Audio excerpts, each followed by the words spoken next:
freedom, and justice. Allah is my protector. Allah is my protector, My my guide, my salvation, by night and by day. Through his holy prophet, Drew Ali. Amen. Okay, the meeting's now in session. I'm Sheikh Shatiq El, Islam to each and every one of you. First I rise, I give praises to the Almighty Allah, the grand architect of the universe. I give praises to Allah upon himself, and honors to the Prophet and his illustrious grand teachings. I give honors to each and every one of you, and I give honors to all that pertains to Islam. Salvation, Allah, unity. The Moorish Science Temple of America, Divine Constitution and Bylaws. Act 1, the Grand Sheikh and the Chairman of the Moorish Science Temple of America is empowered to make and enforce laws with the assistance of the Prophet and the Grand Body of the Moorish Science Temple of America. The Assistant Grand Sheikh is the Assistant Grand Sheikh in all affairs if he or she lives according to love, truth, peace, freedom, and justice, and is known amongst the members, is known before the members of the Moorish Science Temple of America.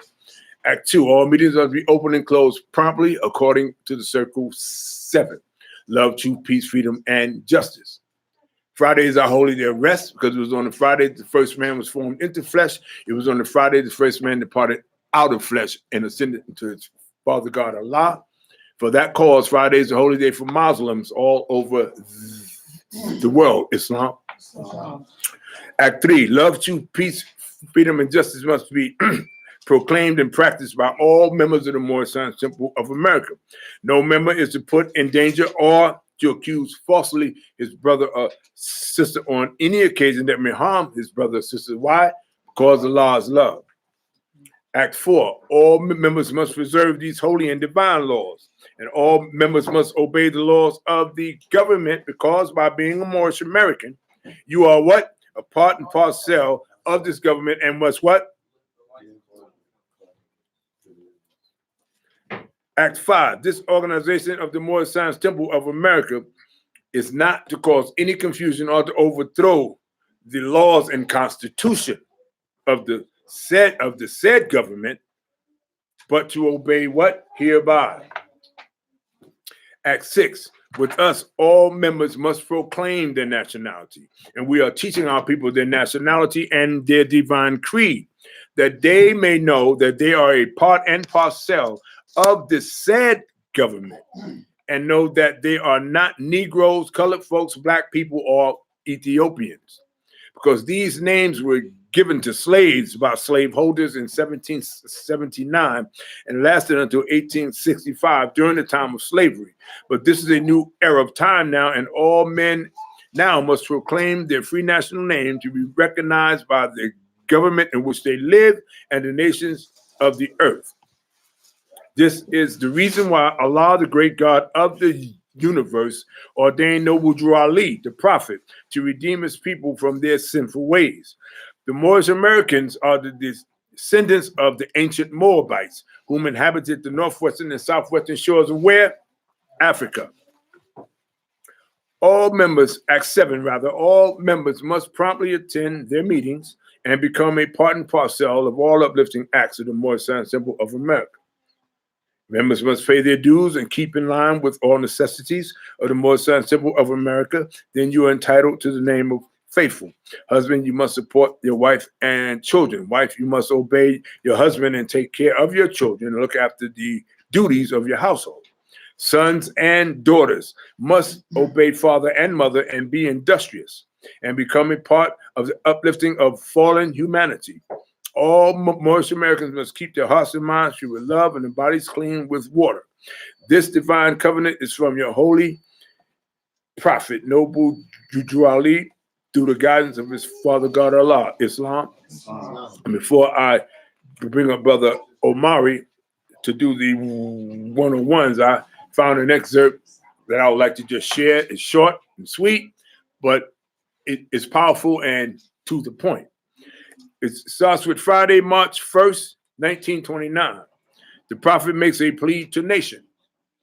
Our divine and national movement stands for the stand for the specific grand principles of love, truth, peace, freedom, and justice.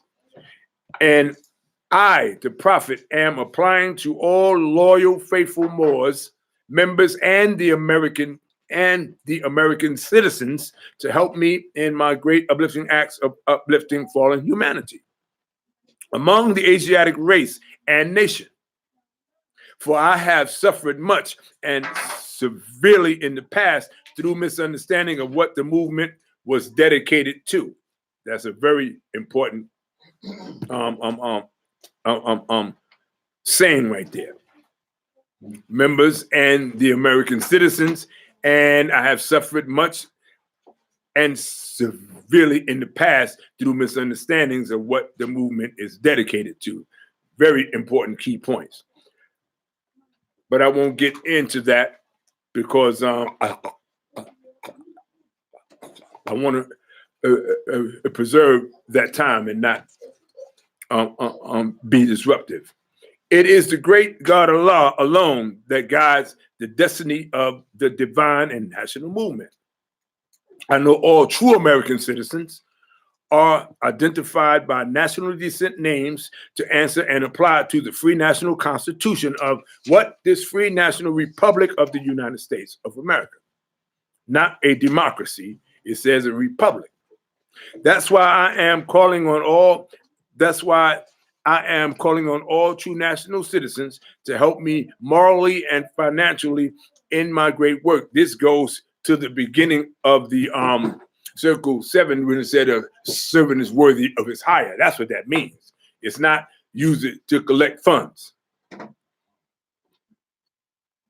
For without a free national name with a descent flag of your forefathers, there's no national divine title for the government in which we live. This is from your true and divine prophet unto all American and foreign sympathizers, Islam. So with that, I'm going to step aside and call up Brother Omari Bey and let him do our Moorish children one-on-ones. Thank you, Brother Omari. Islam.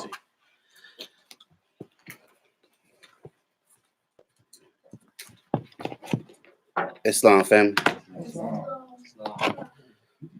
First I rise, giving praise to the Almighty, Father God Allah. We give honors to his prophet, Noble Jew Ali. We give honors to Temple number 10. We give honors to the Grand Sheikh and Sheikhess of Temple number 10. We give honors to all Moors in attendance today. And I want to give honors to all Moors online. Islam? Islam. Gratitude. We're going to get into Quran questions for Moorish children. And also, for those who don't know, this is our question and answer period. So if you have any questions or anything you want to build on, just raise your hand and we can do so. 1, who made you? Allah. 2, who is Allah? Allah is the Father of the universe. 3, can we see him? No. 4, where's the nearest place we can meet him? In the heart. 5, who is Noble Jew Ali? 6, what is a prophet? 7, what is the duty of a prophet? 8, who is the founder of the Moorish Science Temple of America? 9, what year was the Moorish Science Temple of America founded? 1913 AD. 10, where? New Jersey. 11, where was Noble Jew Ali born? In the state of North Carolina in 1886. 12, what is his nationality? Moorish American. 13, what is your nationality? Moorish American.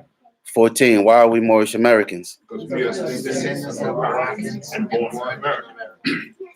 15, for what purpose was the Moorish Science Temple of America founded? For the uplifting fallen humanity.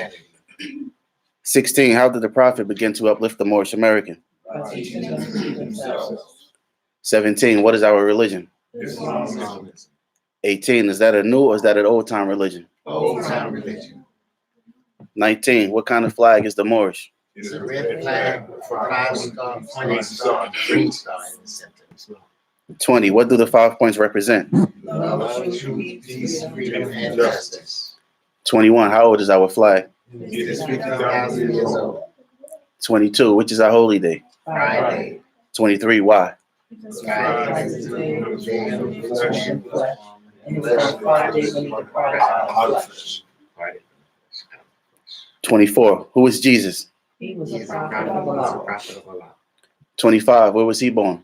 And the Bethlehem of Judah in the house of David. 26. Who were his father and mother? Joseph and Mary. 27. Will you give and brief the line genealogy through which Jesus came? Some of the great fathers to Jesus came, Abraham, Boaz, Ruth, Jesse, David, Solomon, Hezekiah, and Joseph and Mary. Islam.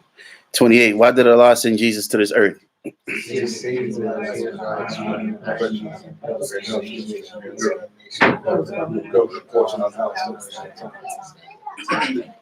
29. How long has that been? About 2,000 years ago. 30. What was the nationality of Ruth?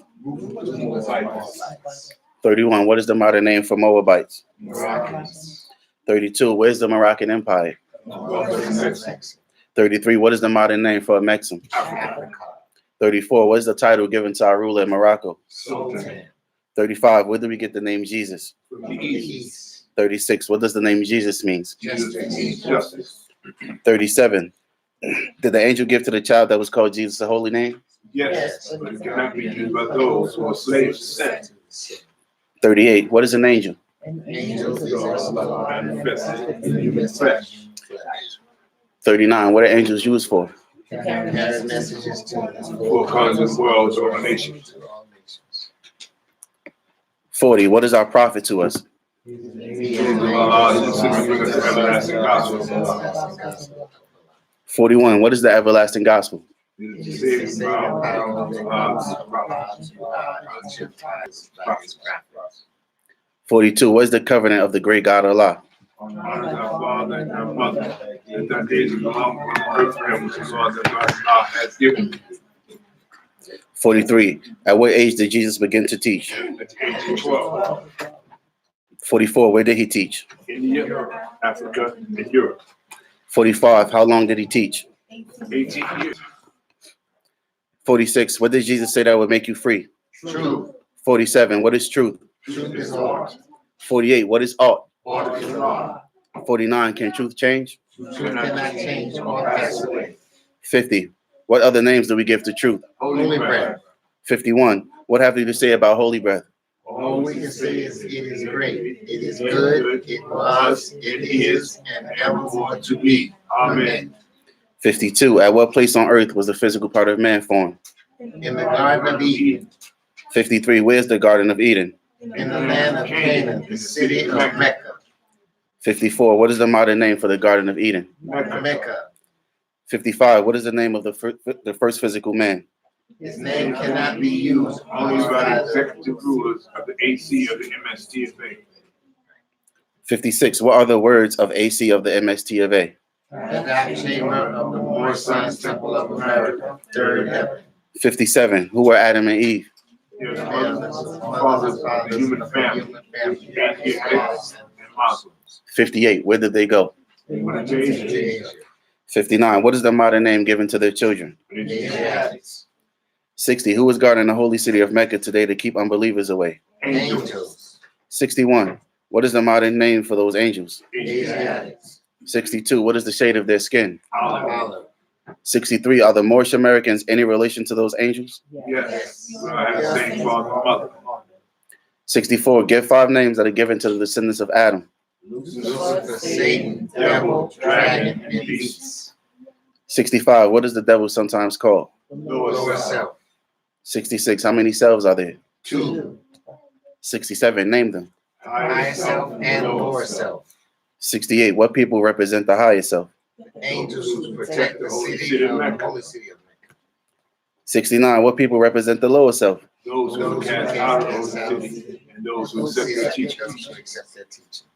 70. What is the higher self?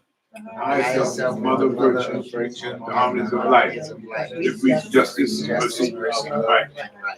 71. Can the higher self pass away? No. 72. Why? Because Allah and man. 73. What does the lower self breed? Hatred, slander, lewdness, murder, theft, Everything that harms. 74. What did the higher self say to lower self at one time when he met him? Where are you going, Satan? 75. What was the answer that the lower self gave to the higher self? I'm going to throw the earth. Soon my baby power. 76. Has he finished his task of devouring? Yes. 77. When was his time declared out? We nailed Jesus to the cross. 78. What were the last words that Jesus uttered? It is finished. 79. What did he have reference to? He had reference in the Satan. 80. Did Jesus say that he returned to conquer him? Yes. 81. What is the name of the person whom into Jesus was first reincarnated? Prophet Muhammad, the conqueror. 82. Was Satan to be bound in? Satan was bound in parts. 83. When was the head of Satan taken off? 84. By whom? 85. Name some of the marks that were put upon the Moors of Northwest by the European nations in 1774. Black, colored, and Ethiopian. 86. Negro. A name given to a river in West Africa by the Moors because it contains black water. 87. What is meant by the word black? Black was and death. 88. What does the word colored mean? Color means anything that is painted, stained, varnished, or dyed. 89. What does Ethiopia mean? Ethiopia means something divided. 90. Can a man be Negro, black, or colored, or Ethiopian? No. 91. Why? Because man is made in the likeness of Allah. 92. What title does Satan give himself? God. 93. Will you define the word white? White means purity. Purity means God. And God means ruler of the land. 94. To whom do we refer at times being the great God? Allah. 95. Is the devil made in the image and likeness of Allah? No. He is the shadow of our lower self. He will pass away. 96. Who made the devil? Elohim. 97. Who is Elohim? Elohim, the seventh great spirit. Everything that was, is, and ever will to be. 98. What is Elohim sometimes called? The 7 eyes of Allah. 99. How many days are in a circle? 7 days. 100. How many days are in creation? 7 days. 101. According to science, how many days are there in a year? 7 days. Islam. So we're going to start Moors. Islam, how everybody doing today? Praise Allah. Alhamdulillah. All is well. Feeling great. So we're going to start with where we left off last week. Did anyone do their homework or remember their homework? How are we part and parcel of this government? Well, yes, I did. I can speak for it. Islam, Brother Shati, you did your homework? Yeah, but I mean, you mind? Islam, just want to give a brief. Yes, I did the homework, but I already did it from my own research and already knowing part and parcel. You know, we are what the land is as is above, so it is below. What's in the heavens is inside of our heavenly bodies. We're planets, and what's in this, the planets in the sky is inside of us too. So that's so according to our ancestral trace back, the land and us is one. You know what I'm saying? So that makes us part and parcel. You can't be part and partial. You know what I'm saying? So you got to be part and parcel. That's what ties us to our names and ancestry. Being part and parcel. The land and us is one because when the body returns, it returns back to the earth, which the earth is mother. You know what I'm saying? And father. You know what I'm talking about? So without shape or void, from the earth we came, from the earth we shall return. That's part and parcel. Islam. All right. Gratitude for that. Anyone else? So I'll begin to give my demonstration on how we are part and parcel of this government. I want to start off reading. So the first thing that came to me in mind of even thinking about this was the word citizen. So I have the Black's Law Dictionary, 3rd edition, and I just want to read in 3rd edition's Black's Law, what is a citizen? In general, citizen, a member of a free city or jural society, possessing all the rights and privileges which can be enjoyed by any person under its constitutional and government, under its constitution and government, and subject to the corresponding duties. What that was act for, by being Moorish American, must live life accordingly. Yes. The term appears to have been used in the Roman government to designate a person who had freedom of the city and the right to exercise all political and civil privileges of this government. One who, as a member of a nation or body politic of the sovereign state, owes a light allegiance to and many claim reciprocal protection from its government. The last statement, a member of a civil state entitled to all its privileges. One of the sovereign people, a constituent member of the sovereignty synonymous with the people. Islam? So how are we part and parcel of the said government? So just dealing with the definition of a citizen, can anyone add on how they perceive that?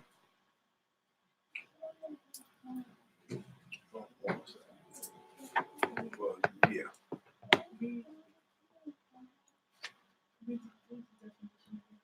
I'll read it again. A member of a free city or juror society possessing all the rights and privileges which can be enjoyed by any person under its constitution and government, and subject to the corresponding duties.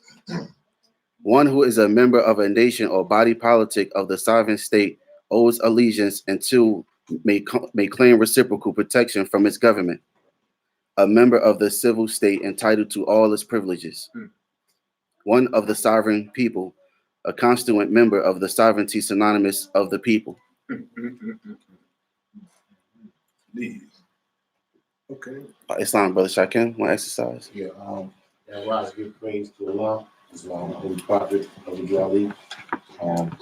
Honest to the sheep, grand sheep, and all those attendants.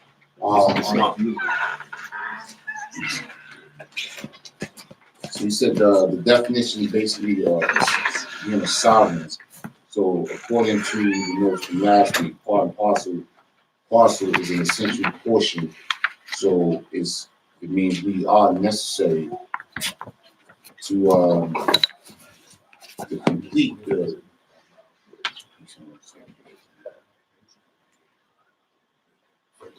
We are a necessary part of the definition of citizen, because it says, I'm paraphrasing, it says it's a sovereign portion or something to that effect. One of its sovereign people. Okay.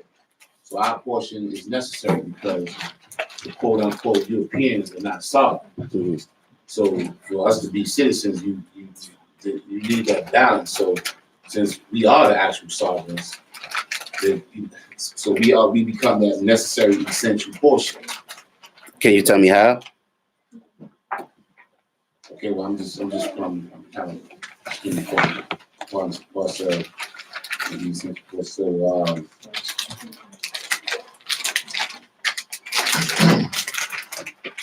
now I digress.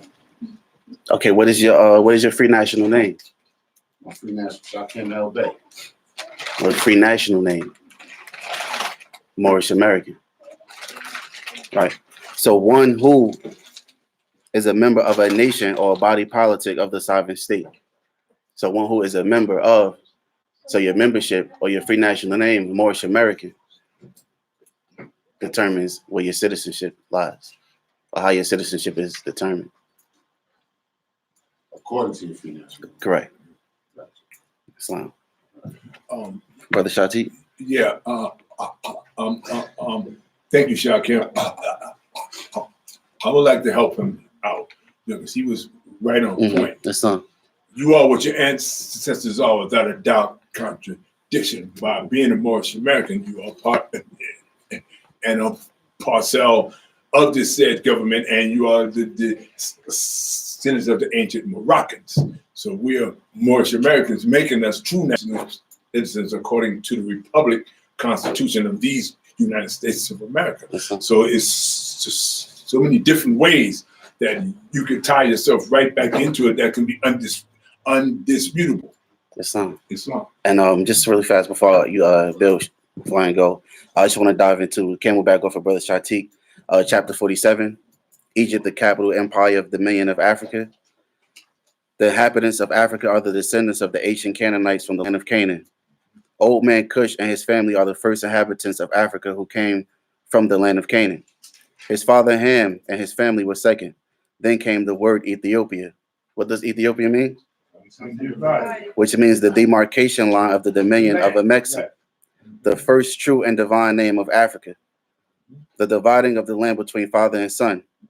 The dominion of Cush, northeast and southeast Africa, and northwest and southwest, was his father's dominion of Africa. And in later years, many of them brethren from Asia and the Holy Lands joined them. The Moabites from the land of Moab, who received permission from the pharaohs of Egypt to settle and inhabit northwest Africa. They were the founders and are the true possessors of the present Moroccan Empire, with their Canaanite, Hittite, and Amorite brethren who sojourned from the land of Canaan seeking new homes. So through citizenship and going back to what your forefathers are without doubt or contradiction, is how you could go back in chapter 47 and also show how you're a part and parcel of the said government and the lands. And see, I'm just going to start from the bottom and build it up. So we started with citizen, then I kind of walked us back a couple thousand years of how peoples came from one place and traversed here. And then we're going to go into divine warning from the prophet.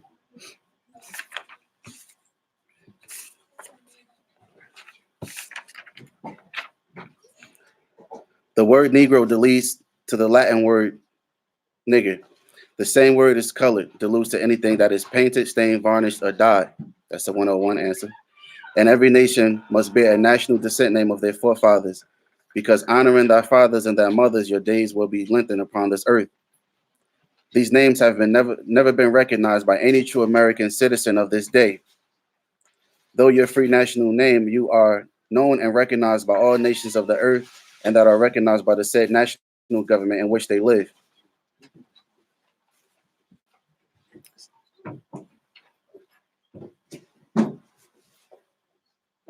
So again, that's another reason how the prophet showed that we are part and parcel of the said government. Anyone needs me to read it again? Brother Flango, you have something to exercise? Yeah. Please do.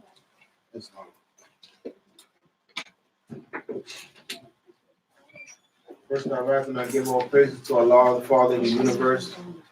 Give honors to Noble Drew Ali, his prophet. Honors to Marcus Garvey, the harbinger. Honors to the Grand Sheikh. Honors to Sheikh Azika. Honors to Shatik.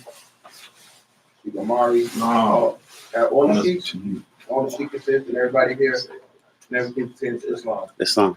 I wanted to say to Camelback over what you were saying about that we're part and parcel.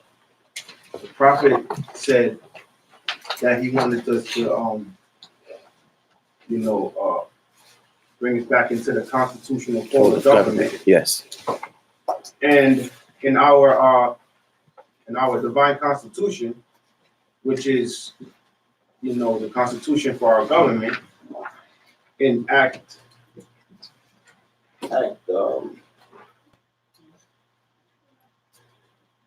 4 says all members must preserve these holy and divine laws, and all members must obey the laws of the government. Because by being a Moorish American, you are part and parcel of the government and must live the life accordingly. And then Noble Drew Ali goes into Act 6, showing us that we are part and parcel of the said government again. So it's showing previous, like the Grand Sheikh said before, is previous. When it's said, it's like it's previous. So the same government that the Noble Drew Ali set up now is the same government that we're coming under with the United States of America, because that's how we'll be part and parcel, because we have our own government, which is Moorish, and then we have American. So putting those two together, that's how we're part and parcel of the said government. And just merging them together so that we have a nationality, because with the definition that you read, it's saying that it's members of a society, a jural society. And being a member of a jural society, which is a body politic, which is a corporation, because all governments are corporations, as the Grand Sheik once said. So that also is making us part and parcel of the land and of the government. Islam, just to clear, just kind of camel back on everything that you're saying. So it's only one government, United States of America, and we are Moorish Americans because we are descendants of ancient Moroccans born in America. That's why we're Moorish American. It's only the United States of American government. And how Noble Drew Ali set it up to be a part of it is, like I said, from Brother Shakim, is your free national name, which is your nationality. And then you get your descent name, which is your family name. So in the Divine One, he also says if Italians, Greek, English, Chinese, Japanese, Turks, and Arabians are forced to proclaim their free national name and religion before the constitutional government of the United States of America, it is no more than right that the law should be enforced upon other American citizens alike. So Noble Drew Ali put us back in that fold. Our free national name, Moorish American, family name, Bays, Days, Als, Alis, Als, etc. Right? Those are the descent names of this nation, of those people.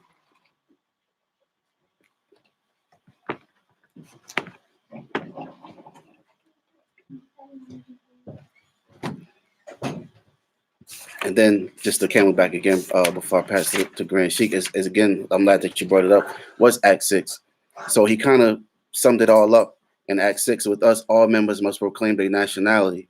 We are teaching the people their nationality and their divine creed, that they may know that they are part and parcel of this said government, and know that they are not Negroes, colored folks, black people, or Ethiopians, because these names were given to slaves by slaveholders in 1779 and lasted until 1865 during the time of slavery. So not only did he give us back our free national name and descent name, but also told us exactly who we were. Because pay attention to why he worded it the way that he did. We are teaching our people their nationality and their divine creed, that they may know that they are part and parcel of this said government, and know that they are not Negroes, colored folks, black people, or Ethiopians, because these names were given to slaves by slaveholders. I mean that I wasn't brought from anywhere. My identity was changed. Right. The same thing like when a Chinese person would come over here with the family name Lee, you automatically knows his descent. Now he could be another Lee, they may not be related, but they know exactly that they come from the same place. That's supposed to be the same signs when Moors encounter other Moors. Obey. I may not know you physically, but we both belong here. We know where we're from. We know what government we have allegiance to. Certain things are already understood under this umbrella. And it's the same thing as being black. Your last name Jones, you know exactly where that particular person sits. But this is a new era of time now, and all men now must proclaim their free national name, nationality, to be recognized by the government in which they live and the nations of the earth. This is the reason why Allah, the great God of the universe, ordained Noble Drew Ali, their prophet, to redeem his people from their sinful ways. So not only did we not know who we were, but we were committing a sin by not even knowing who we were. And that's part of what we pay for today. The Moorish Americans are the descendants of the ancient Moabites whom inhabited the northwestern and southwestern shores of Africa. That's why I brought up chapter 47, the story between Ham and Cush. So you can always tie back how we are part and parcel of this said government. Always have been, always will be. Islam. Now bring up Grand Sheik, demonstrate next. Thank you. I was enjoying that. Yeah, I was trying to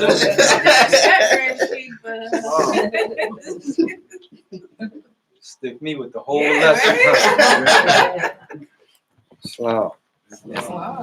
Now I praise Allah for that lesson and the brother and the homework. Islam.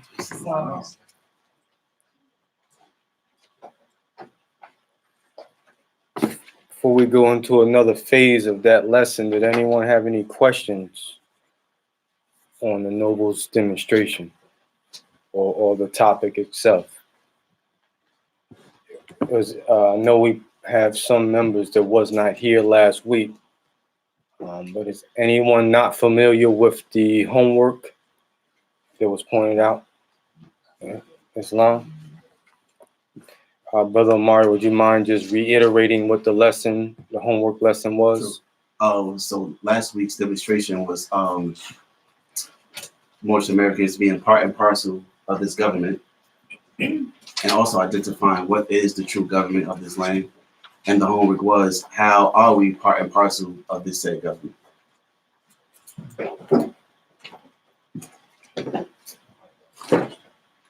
Islam.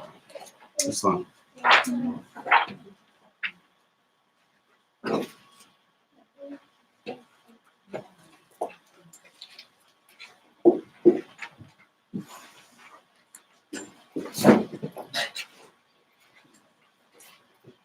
Sister Farasha, can you hear me a highlighter, please?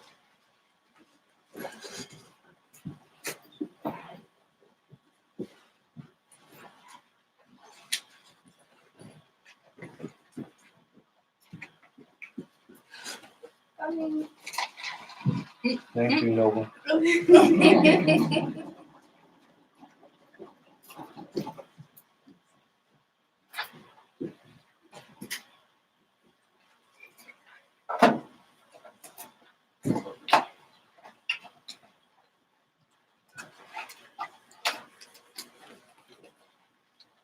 Islam.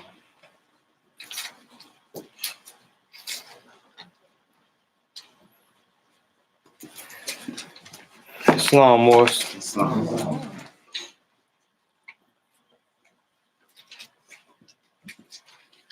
So I'm gonna just reiterate briefly last week's demonstration. It was the divine constitution and bylaws of the Moorish Science Temple of America. And I just held this up because this is a brief. It's an illustration. It's a document. It's an article, etc. This is not the divine constitution.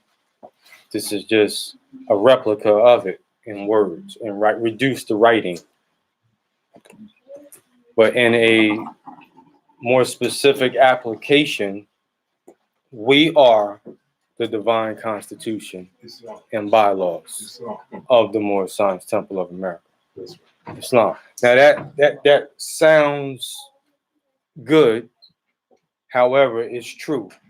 And it's not to be taken as a deep statement, but really be taken literally. We are. And the brief and the documents is just to become that. Right. No different from any writing or affidavit or even what we refer to as scriptures. Is all written as a brief to man himself.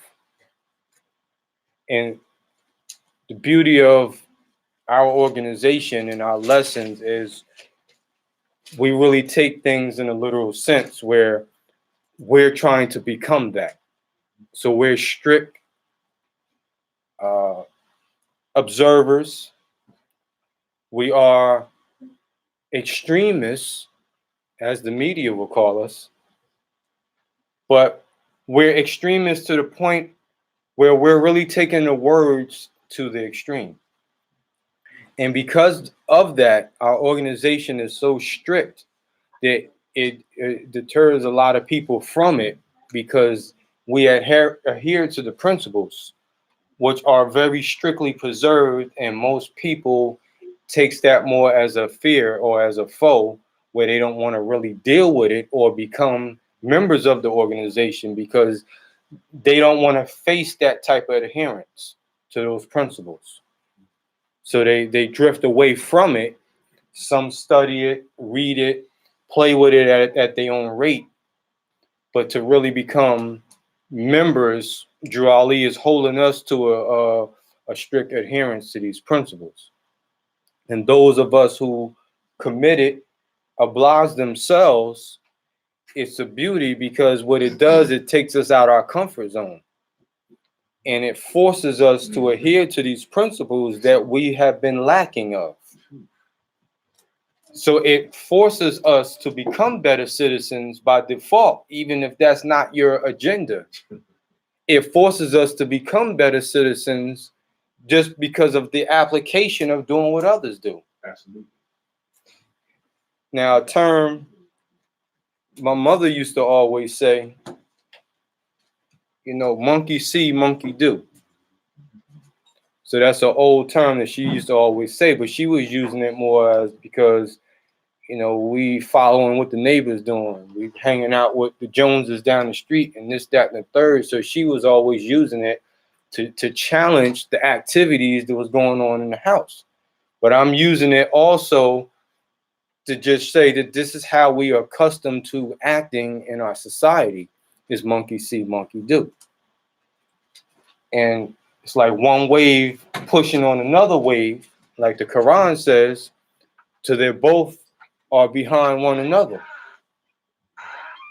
It's probably the wind, man.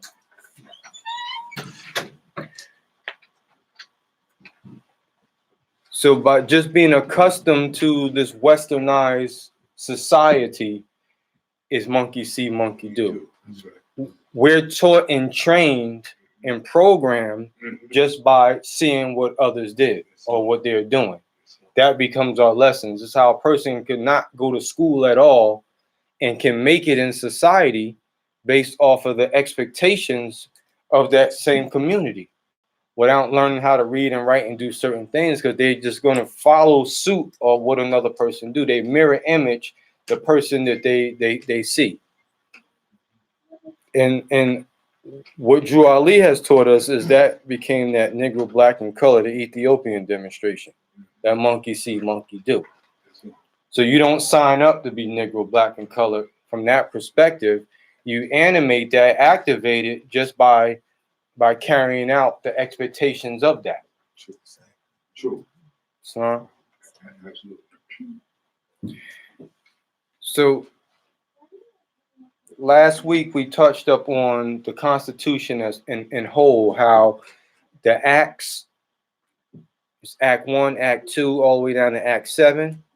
The word act is also synonymous with the word article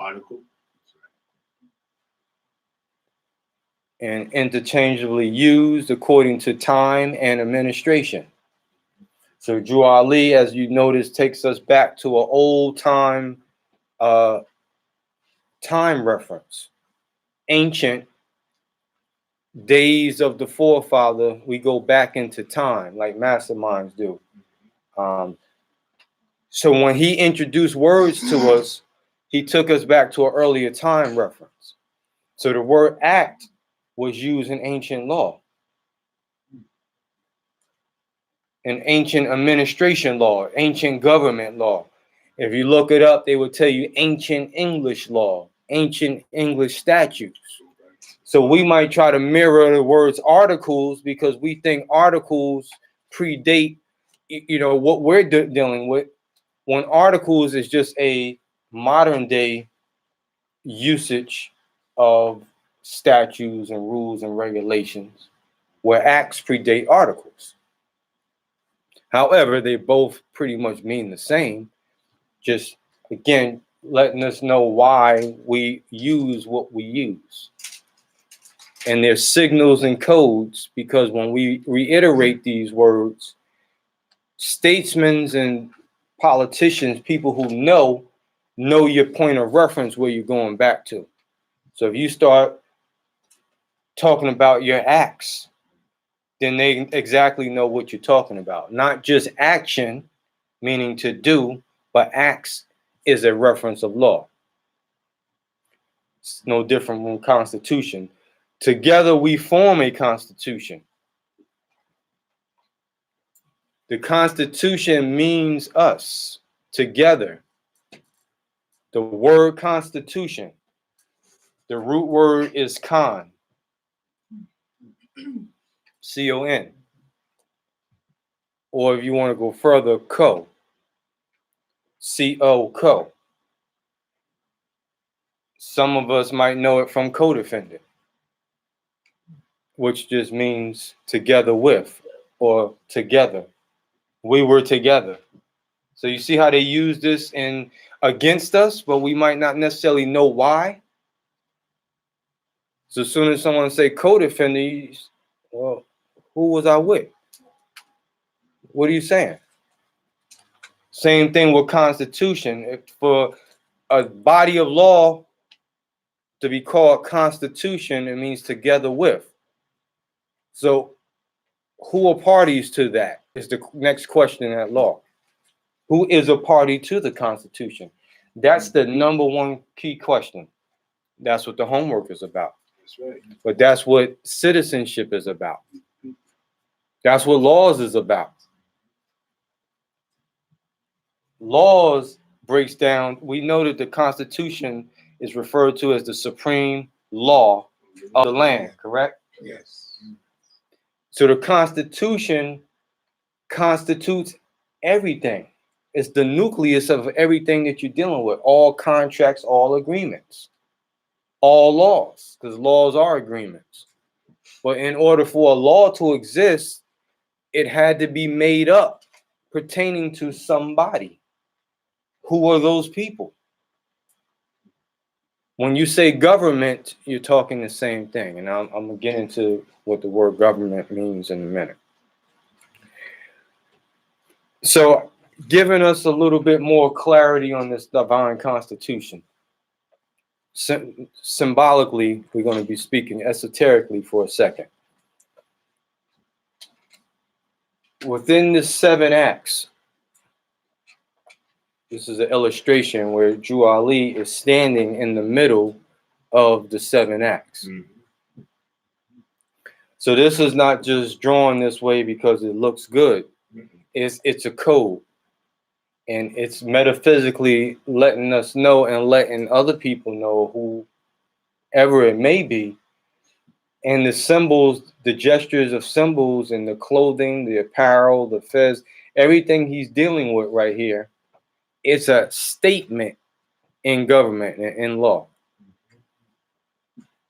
And although this says Moorish Science Temple, this symbolism and the metaphysical application of this pertains to many different people, many different lands, speak many different languages, from a metaphysical application, because it's referred to as the divine constitution. Divine means God. So it's really first God's constitution. And then when it's reduced to humanity, it becomes the bylaws. So there's applications of this on many different dimensions and planes. And that's just showing us from a metaphysical perspective why it's even worded like that. Because when someone starts to say, well, they don't have no obligation to this, or they don't recognize this, then that's something you have to check them with, because this pertains to the European too. Absolutely. If you understand that, but you have to invoke that and show them their obligation to it. It's a statement Brother Sam Bay made in the Constitution he wrote, where he says that if you violate, or if the Europeans or you violate another constitution, you violate your very own. Because all constitutions are connected and they become one document. That's right. So we used to teach this, that you could take this Constitution and staple it to the United States of America's Constitution, and you can consider that one document. That's right. You could do anything you want. However, if you're challenged, you have to explain how that's applicable. That's what we're going to be going over today. Any questions so far? Islam, brother. Islam, I just wanted to remind you and give praise. Islam. Thank you for that. Formality and protocols. I give praise all the time. But for formality speaking, I will rise in the name of Allah, giving praise to the Almighty and honors to our Prophet, Nabi Ali. Honors to all of you. Islam. Islam, Grand Sheikh, Yes, sir. if you don't mind, Yeah. and you held up that document, I'd just like to further clarify. Yes. You know, from a from a Moorish circle 7 Yeah. clock standpoint. Yeah. The prophet standing right in the middle Mhm. of the 7 articles, dressed like that. Yes, Mhm. there's an spiritual and esoteric symbolic meaning. He's representing the 8th house of Scorpio, death and regeneration, to show that we are regenerated through our ancestry. You know what I'm saying, but I mean, I know that gets Absolutely. into. So I'm just going to stop it right there. All right. Thank you for that. Islam. You're absolutely correct. Islam.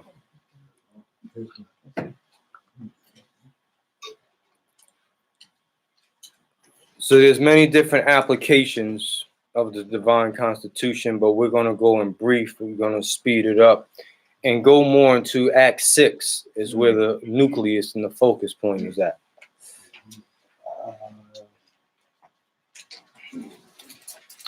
Islam, does anyone have the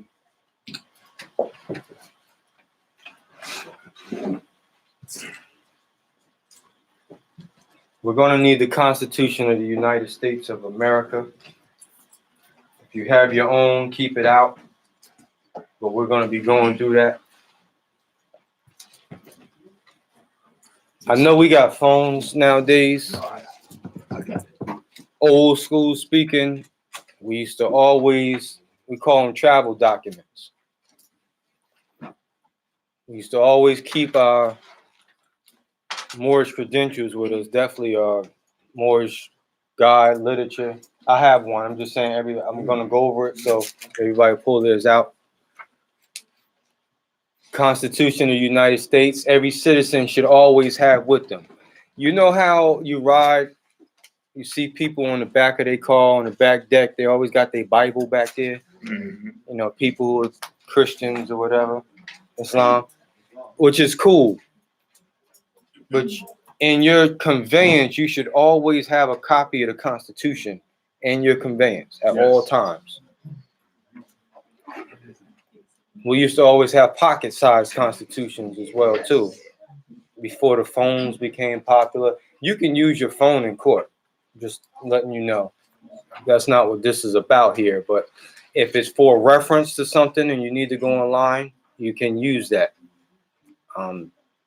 But these are things that you always have to have with you. If you don't have a conveyance and you walk, travel, public transportation, always have access to this type of information. You never know when you're challenged on something and you need to use it as a point of reference to laws, citizenship, questioning anything. You know, it's going to become a time where you're going to be questioned, stopped and questioned on not just let me see some ID, but questioned on who you are, what's your descent, what's your nationality. And the benefit of this, you would already know those answers, but there's going to come a time where the citizens are going to be questioned. And it happened in other countries. It occurred in other countries. You know, we always use Germany for an example. Yes. It occurred. It occurred right here in these states. It occurred in New Orleans. It occurred in different areas. So don't think that because it's not modern day talk that it's not really necessary like that. And not just that you know the answer, that's not even good enough. And not that you have a nationality card, that's not good enough either. You're going to have to be able to explain these things in time.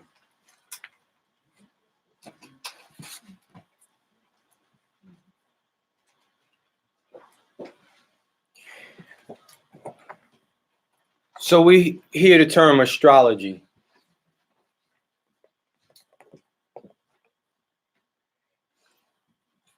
So from a astrology perspective, astrology is not a book. It's really not a lesson book, but it expresses a government, Absolutely. which I call a celestial government. Absolutely. Yes.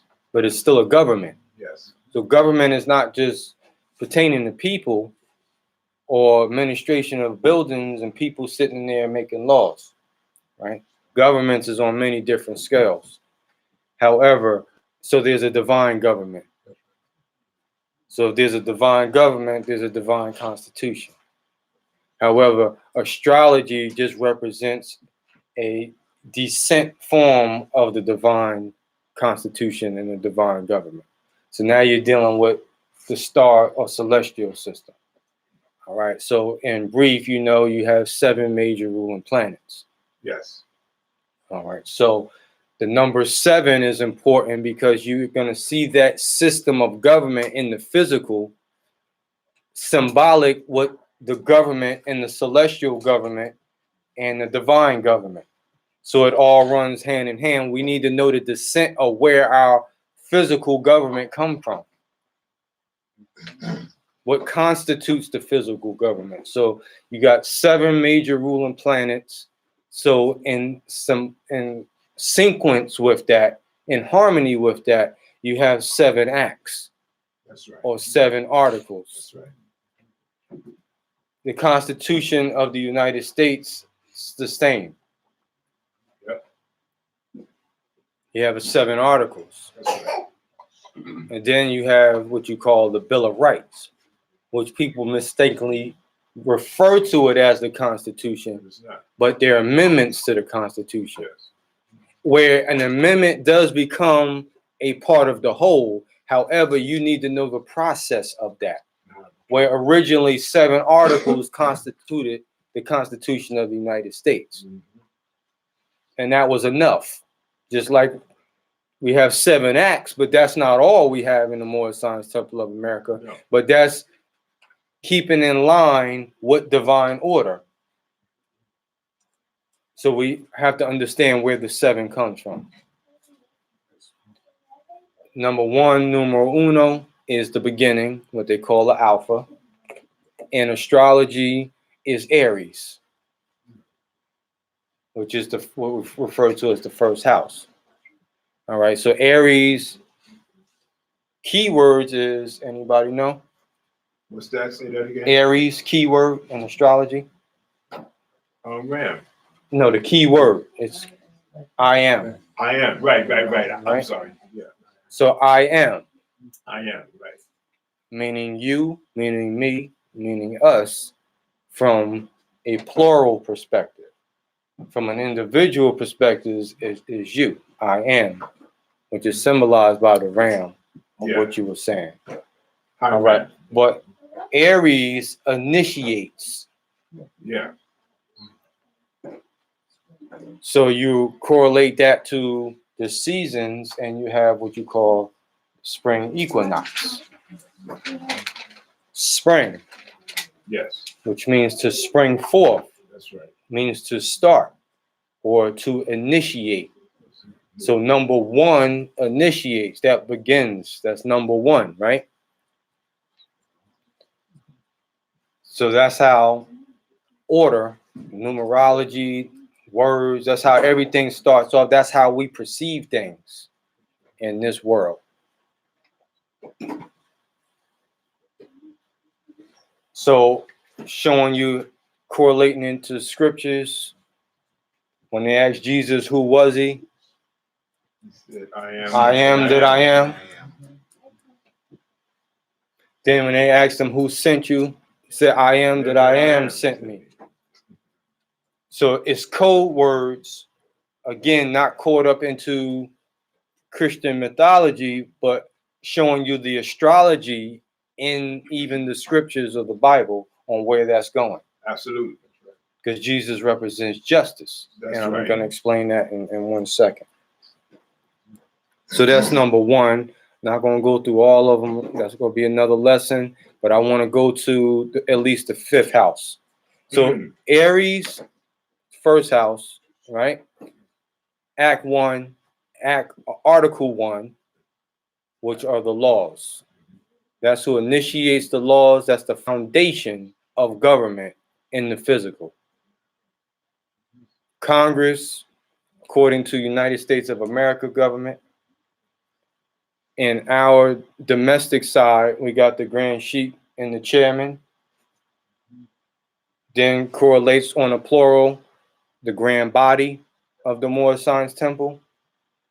That's Act 1, Article 1, Aries, Yes, sir. Islam. Yes, sir. I want to go to Act 5. This organization, because this is an organization. Mhm. Organization pertains to organisms or organs. So each individual are organs. Every member is an organ, Yes. is what that means. Yes. Together, plural, we constitute an organization.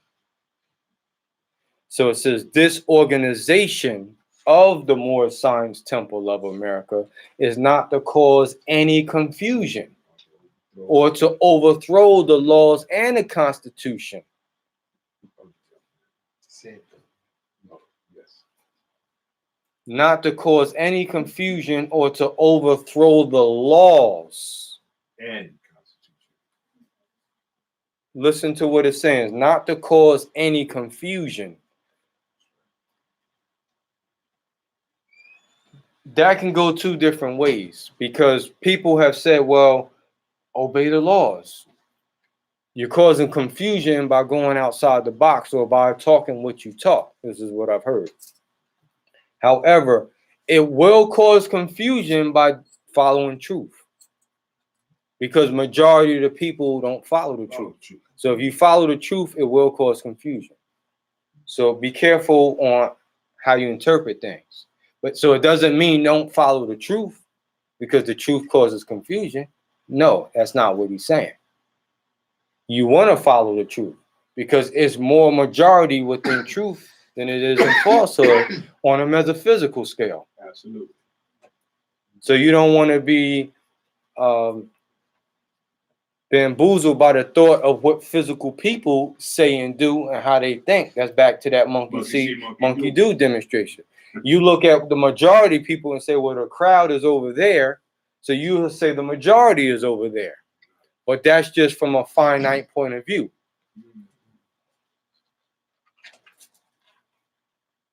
Islam. Of the said government, but to obey hereby. To obey hereby, right? So that's Act 5. Yes. So that's Leo. That's right. What we call the fifth house. That's me. The fifth house, symbolized by Leo, the lion, right, is expressiveness. That's the nature of Leo. I will. I will. That's right. That's the key word for Leo or the fifth house. You should do that. You say, I will. I will. Okay, so looking at it wrong. So what is I create then? You can create, Okay, Right. You initiate. but its key word is I will. okay. Willing, Okay. expressiveness, which also creates its creative energy. Right. So it's not wrong. It's just that that's how someone interpreted it. Okay. So there's many different authors of astrology books and interpretations, and that's just how they might have interpreted. But it still complements what the majority keywords will say is I will. Okay.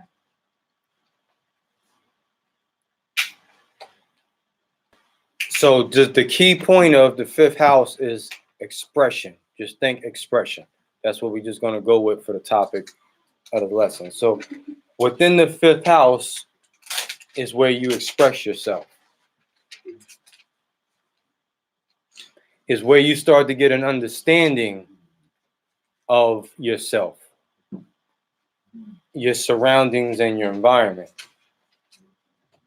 And by the time you get to the fifth house within a chart or a lesson or in life, when you get to the fifth stage, it's synonymous in different schools of thought or languages.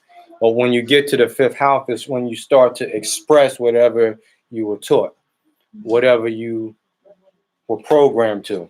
You start to carry it out in the fifth house.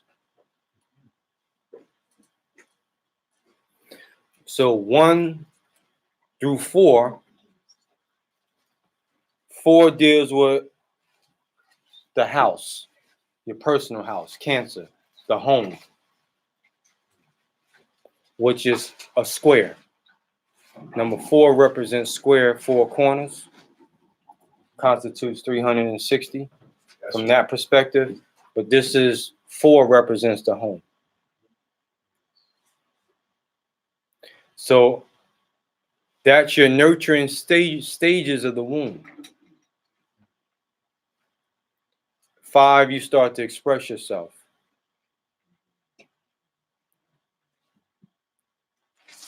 So it takes us to the 6th house. The 6th house, the house of Virgo. I analyze. Like you said, I analyze. It's the analytical house, symbolized by the Virgin Mary. That's All right. So the 6th house complements Act 6, is why I'm bringing this to your attention. Because in the 6th house is where you start to analyze everything that brought you up to that stage, to self.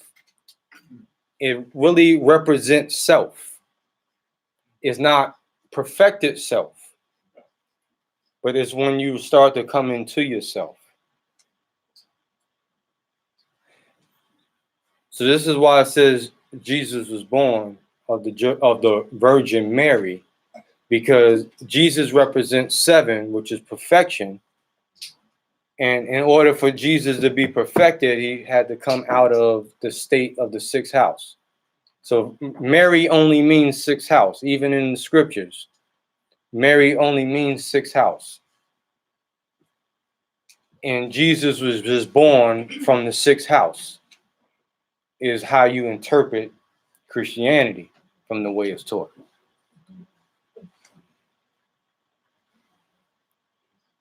So the 6th house is the analytical stages of self, where you start to analyze everything that you know and start to carry that out. That's why it's referred to as I analyze. It's also referred to in some schools of thought as the house of service. Yes. It represents work. It represents labor. And it represents analytical stages of mind development. Now, in the physical sense, people who are under the influence of Virgo are really hard workers. They're physical, earthly beings. Yes. They're tied down to tangible earth. Doesn't mean that they can't be spiritual beings, but just the influence, according to their charts, the majority of Virgos are mainly hard, tangible service workers. Yes. Sure. And you'll notice in employment world, corporations, even religions, you'll notice that people who do a lot of the physical work are Virgos, because that's their nature. That's one of their gifts. Think of it as a gift from God. It's one of their natural gifts that they're just workers. They're doers. They like working with their hands. A lot of Virgos like working with their physical hands. They're in construction, cleaning. Even if that's not their occupation at home, they always cleaning. They're always keeping things tidy. That's usually more of a Virgo nature. They can't sit still. They always got to be doing something. They like hard physical work. So the Act 6 represents work in service. This is why I want to explain this. The house of service must proclaim their nationality, and we're teaching our people their nationality and their divine creed, that they may know that they are a part and parcel of this said government, and know that they are not Negroes, colored folks, black people, or Ethiopians, because these names were given to slaves by slaveholders in 1779 and lasted until 1865 during the time of slavery.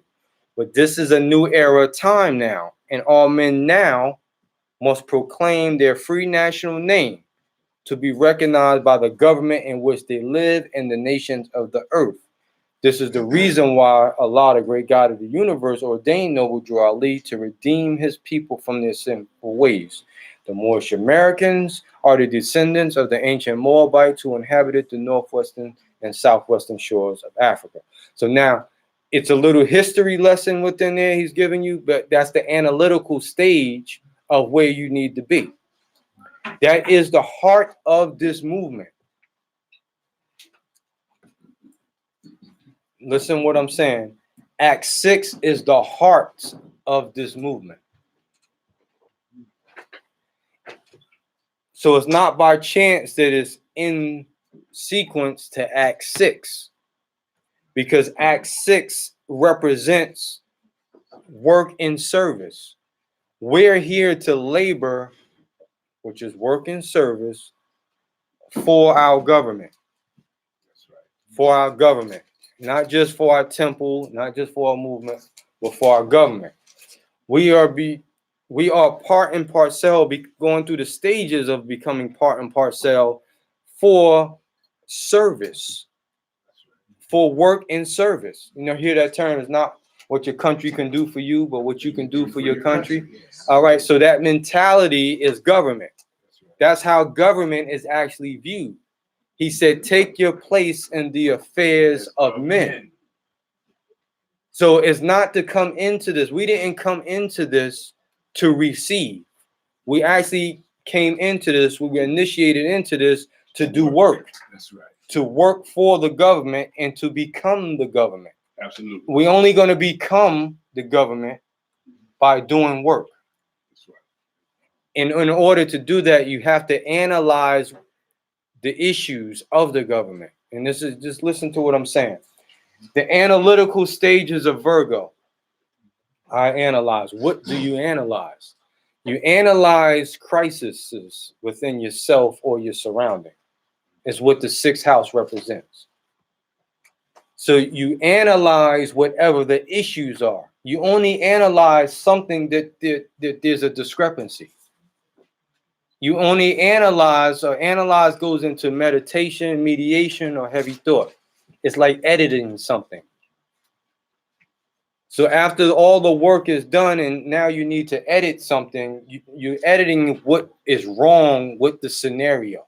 So dealing with self is, from a self perspective, whatever is wrong with you is where the 6th house comes in at, because that's what you're supposed to analyze. You're supposed to look at what's wrong and work on fixing what's wrong. That's how the 6th house is dealt with in astrology. That's why they're good workers and work with their hands, because they physically like to fix stuff. If something's dirty, they want to clean it, because that's part of the analytical state of fixing, of cleaning, correcting something that's wrong. Mechanics, the same thing. So the mindset of Virgo is to fix what's wrong with a scenario. So from a citizenship perspective in law, we're being invoked into this government to fix the problems of the government. Also fix the problems within ourselves. We're supposed to do that anyway. But however, we are the government.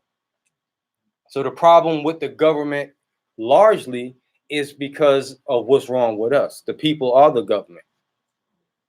So the issues of man is the issues of government. It's one and the same. Government starts at the house. Are we understanding this so far? Yes. It's not. So Drew Ali told us that we were branded Negroes, black, colored folks, and the Ethiopians. These names were given to slaves by slaveholders. Gave us a time reference. Told us this is a new era of time now. Now all men now must proclaim their free national name and religion to be recognized by the government in which they live. This is the main issue of government. Right here. Act 6.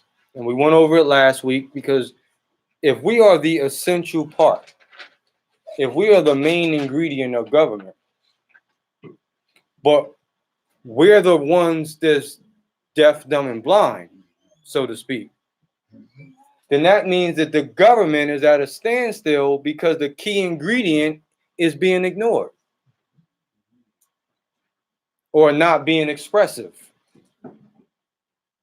We're not the dominant voice in government, which is the problem. If we're the key ingredients to the government, but our voice is not heard, then that will reflect the outcome of government. Yes, sir. So, having said that, excuse me.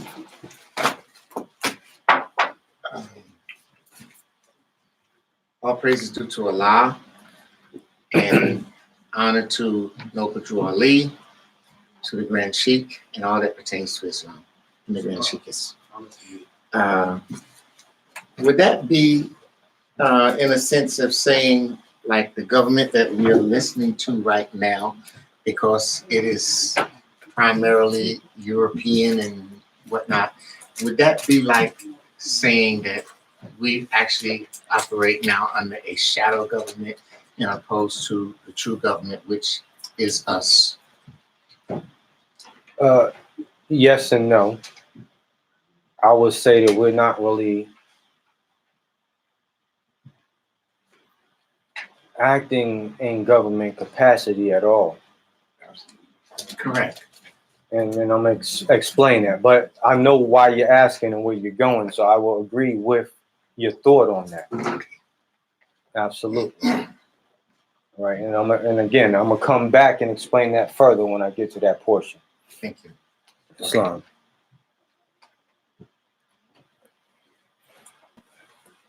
So again, we are teaching our people their nationality.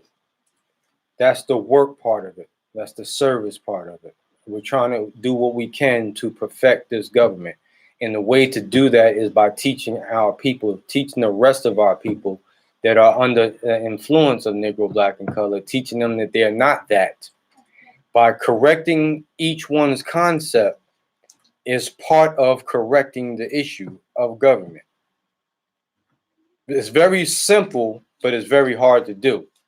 But the concept of knowing what has to be done is rooted right in Act 6.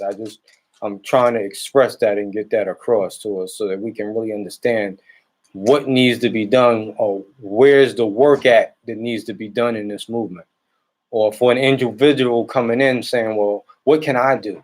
I want to help. What can I do? And I will revert you right back to Act 6. This is where the work really needs to be done.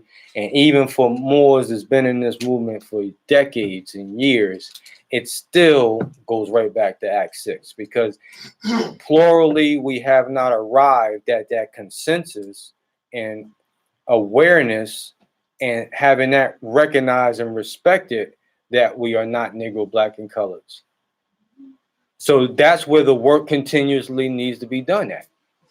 It doesn't mean to ignore all the other work that needs to be done, but meaning that that is the main issue. If we go back to the divine warning, the prophet says that again. It's only one supreme issue for my people to recognize that which was lost, and it comes only through the above statements. That's right. He said, then the lion and the lamb can lay down together in yonder hills. Going right back to that divine warning, and we talked about this last week, this administration of government being more wisely prepared by more genius citizens, right? Again, this is a new era of time now. And now all men must. So, in order for us to activate Virgo, we must analyze everything that occurred before we got to the 6th house. within self and within, historically speaking, within the stages of this in our government.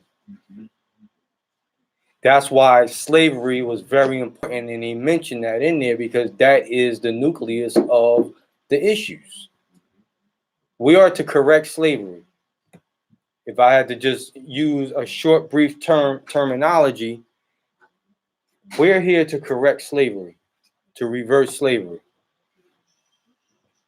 Which is what Abraham Lincoln was famous for, what Noble Drew Ali is famous for. Within us, maybe not within everybody else, but it's for a reason. Because that's still not the preferred agenda of this government, even our own. So it's not the popular demand. So we're a small chosen a few that was initiated and chosen, because a lot of us are here and it's not even our own will while we're here. We have been chosen and summoned to come take this seat and proclaim our nationality because we have been initiated to do this work. Absolutely. Which is beyond our personal or individual will. Absolutely. And we're still trying to, most of us are still trying to figure it out, trying to understand it, trying to feel our way through this. See what part even if we came in for a traffic ticket, that was just a vehicle that was used. That was just a stage that was used to get us to a certain point. But the traffic ticket is not the focus point. That's why I don't focus on it. But I understand that there's different scenarios that's used to bring us to this point.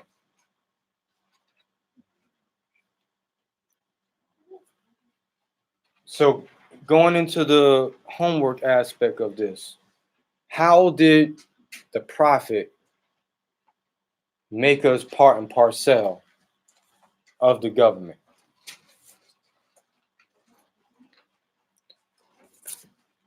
Which we had a couple demonstrations on already. So, I got a question. no, I'm going into that phase. It's rhetorical. Yeah, the first part was a recap. So just going into the homework aspect now. And from a lawful perspective, he didn't make us part and parcel. We have to make ourselves part and parcel. He gave us what it takes To make so that we can be part and parcel. it. Remember, each tongue must confess his own. All right, so just clearing that up. He declared the nation is what he did. That's right. He gave us the structure, the formula, the platform Mhm. is what he did for the part and parcel acts to take place. Absolutely. So understanding now, how do we become part and parcel? Our nationality, oh, you got a statement, No, question? I was gonna say, bring us back into the constitutional form. Absolutely, yes. And we arrived at that understanding. So what we want to do now is make sure that everybody know the process behind it. How do we be recognized as that? Because you could tell somebody you are part and parcel to the government, or you are a citizen of the United States of America. They might say, no, you're not. It might become to a legal challenge on mine's for yours. So what we're trying to do is get people to the understanding of how was that legally so, and how to defend that, what you just said. I agree with you, but we want to make sure everyone knows. Islam? Islam. Because these are the most misunderstood things. Mm. You go and talk to a European, he gonna tell you, yeah, you're a citizen, but you're a citizen under the 14th Amendment. Exactly. So they're not going to argue with you and say you're not, but they're going to say, yeah, the 14th Amendment made you equal and free. Now, if you, not talking to you personally, but if you can't challenge what that person said, that allegation they made, then that makes you a corporate artifice, wardship. That makes you a foreigner. So we know that that's not the case within us, but we have to prove it because law is based on what you could prove. It's not based off theory, and they want to see that you can prove it. So I just want to point out something real quick. American, the word American, because our nationality is Moorish American. And we're Moorish American because we're descendants of Moroccans and born in America. So that's what the terminology American comes in at from us. American is a part of our nationality, which is part of our citizenship. We're American. We're specifically Moorish American because Moorish is our descent, but we are American. Let's not confuse that. Because there's a lot of people, Moors, saying that they're not American. And if you say your nationality is Moorish American, how can you legally say that you're not American? So again, understanding. So American gives several different, I'm going to the Webster Unabridged Dictionary, 20th century.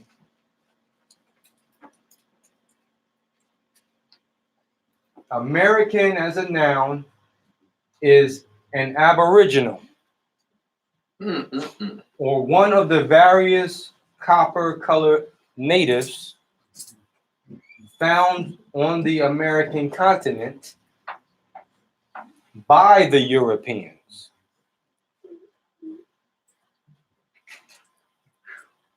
This is the original application of the name. That's not me saying that, that's the definition saying that. Said that's the original application of the name American. So again, you are Moorish American, not because the definition said that, but I'm just gonna bring this further home. So it says an aboriginal of the copper-colored, of one of the copper-colored races, which is still colored. Not giving this credit, just showing you that this is an earlier definition of the word American. And it's not by chance. I was in the flea market this morning and two Europeans were standing there talking, and one European had purchased something, paying his phone bill, and then the other one, he was saying to him, yeah, you're not going to charge me tax on that, are you? They talking to each other. So the one that was making the sell said to him, he says, well, I don't see no peace pipe with you. So the other lost the other European. He's like, what you mean? He said, you don't look native to me. He said, what that got to do with it? He said, because according to the Constitution, only the Native Americans don't pay taxes. So then the other European said, well, what's native? That's what he said. What's native then? So they just going back and forth with each other, you know, and just to make a long story short, it was a joke, but he was serious. And he was just saying, listen, I'm not obligated to not charge you tax unless you can prove to me that you're Native American. So that's what that whole thing was about. So again, that's just things that I'm sitting right there, you know, so I'm just listening. And really they wanted me to chime in, but I wasn't really interested in that. But just to show you that he went by the law. Oh, I don't want to say the law, again, correction. But he just went by a reference of law.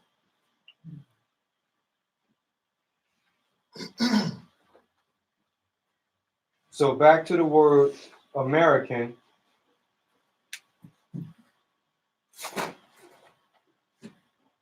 Number two, it says an American-born descendant of European settlers.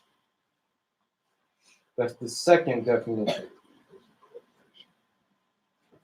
Well, they're saying European settlers for a reason. Mm-hmm. They're saying the descendants of the settlers, because the settlers are colonizers, they're foreigners. They came from somewhere else. But their children were born on the land, so they're considered Americans, but not them. So that's also something that you need to rationalize if you haven't already done that.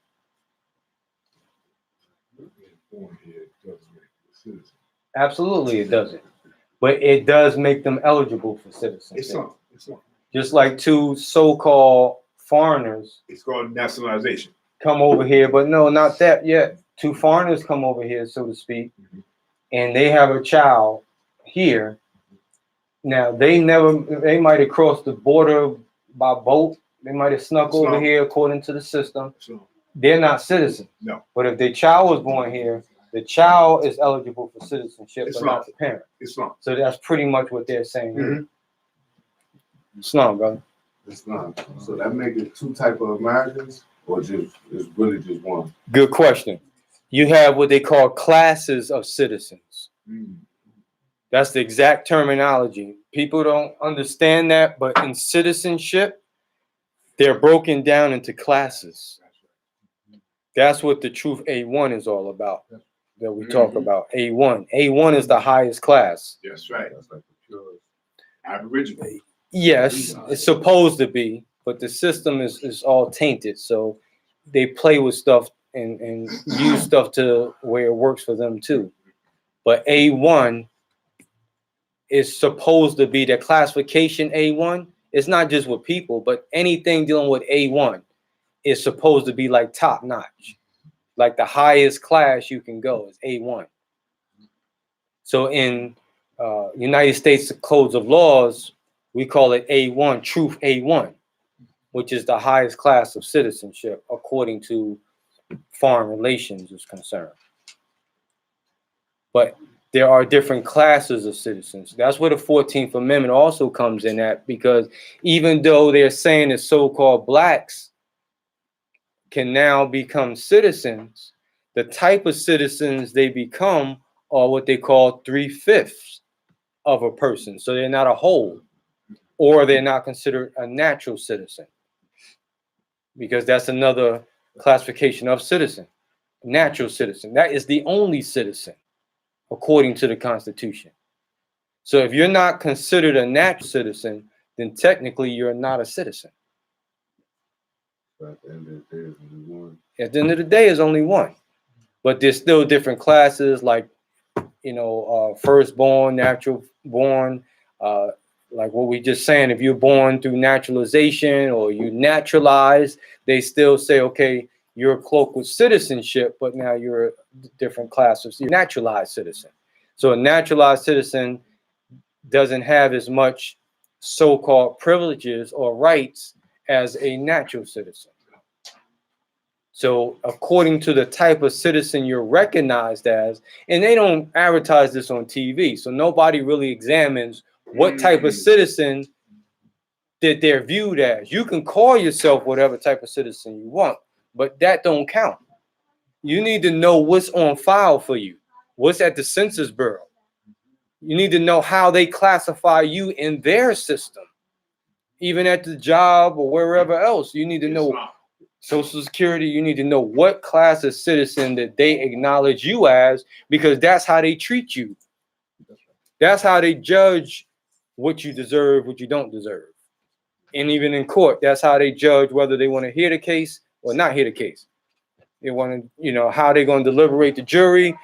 All of this is based off status, who you are. Status, who you are, i.e., what class of citizen are you? That's what status means. Islam.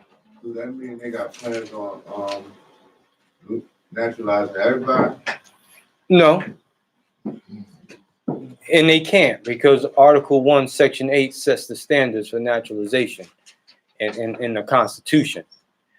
and they do what they want pertaining to naturalization. But it doesn't mean, remember, people are just put in a book a certain way just for business purposes. However, one day that's going to come to an end.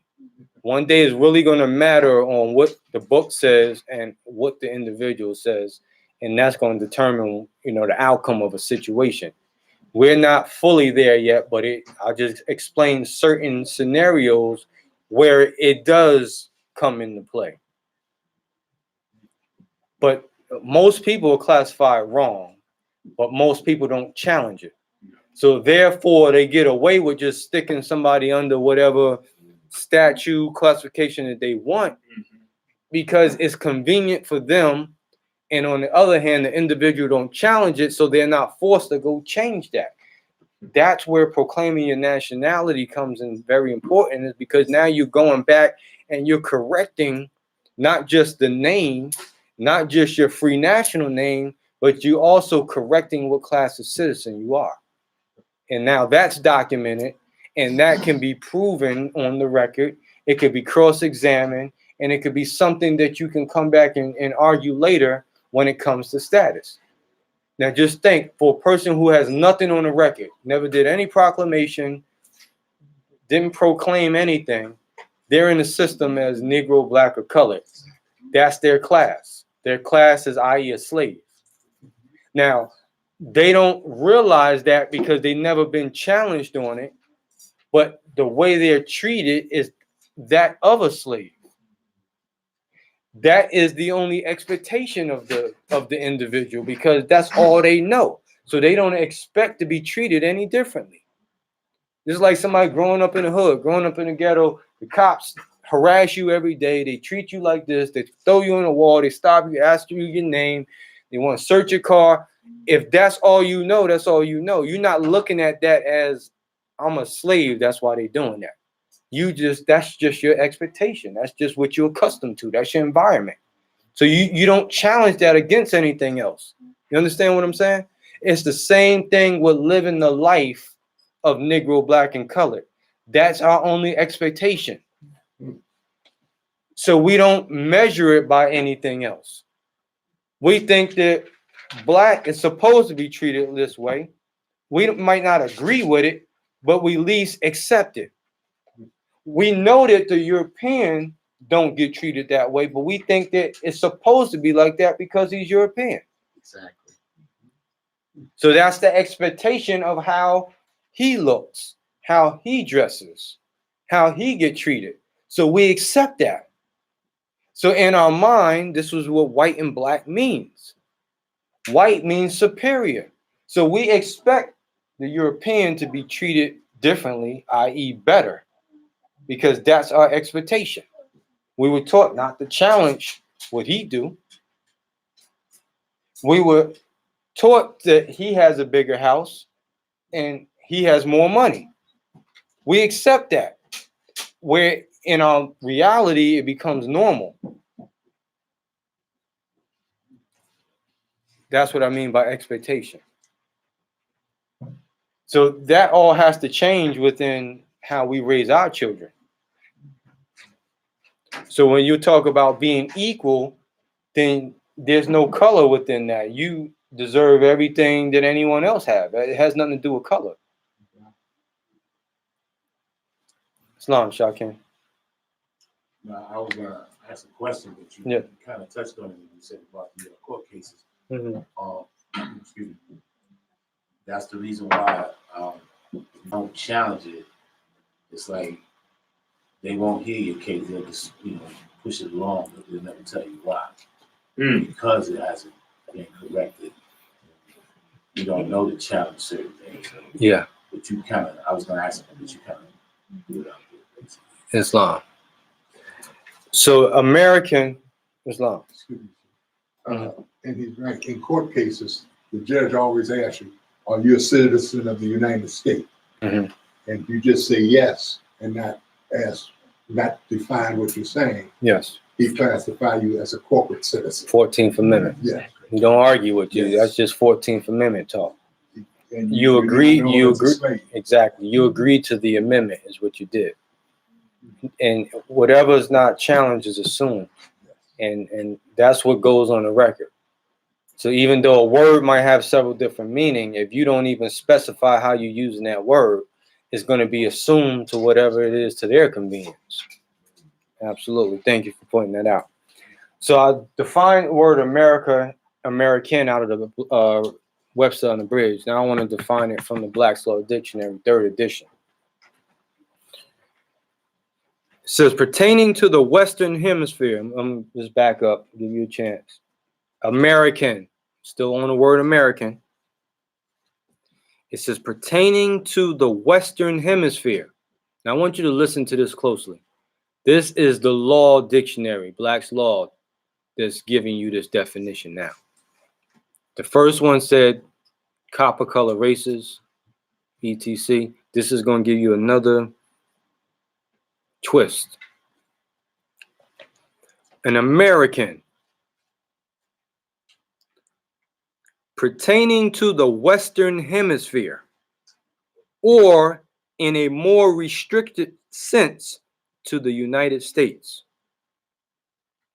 Here's a court case, Beardsley versus Selected Men of Bridgeport, Connecticut.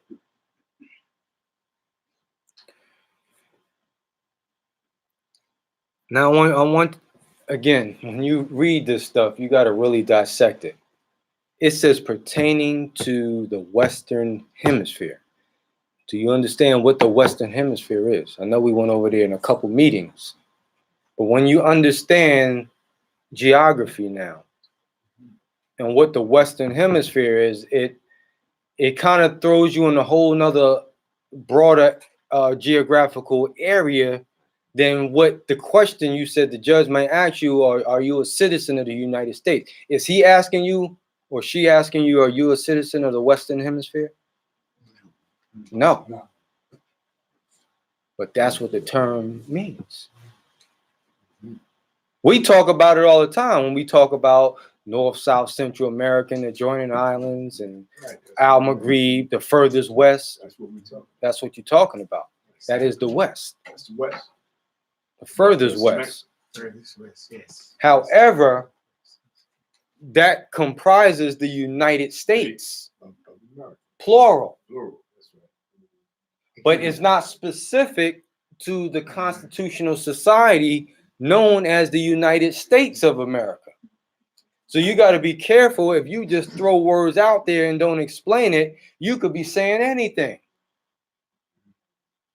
And then they might agree, and because it wasn't explained, they just check off what they want behind the scenes, and then you wondering, well, why I didn't get a favorable reply?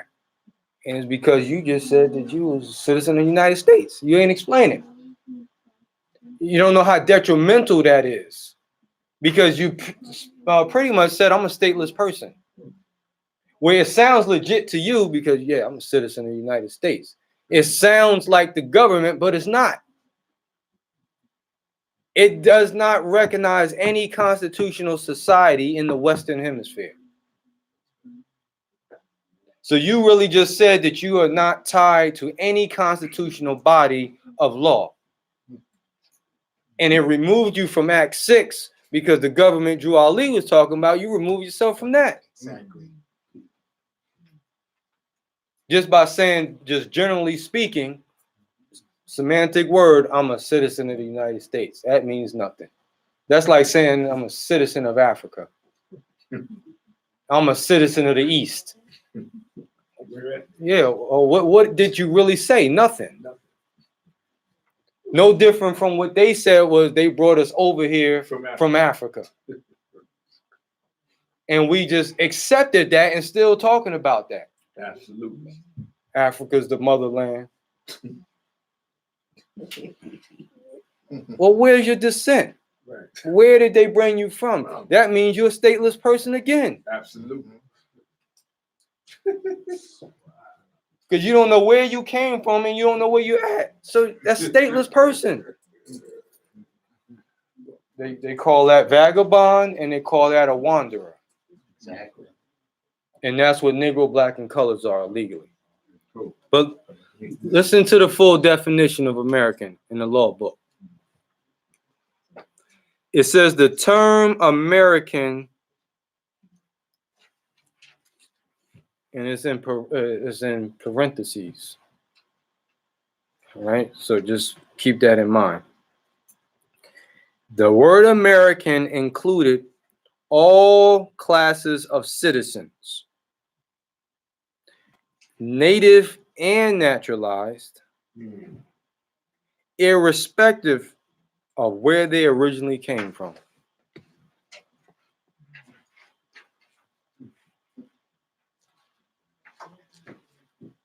This is why they don't really want to touch up on this type of stuff with those who really know, because it's so much loopholes in what they claim that they'll be looking real silly to try to challenge that. So they won't. They're just going to avoid the issue. And that's how they treat this every day, case by case. It's really silly when it comes down to it. How they portray it to be is silly, is what I'm talking about. It's even sillier for us to not have an understanding of this. And that's what keeps them in business.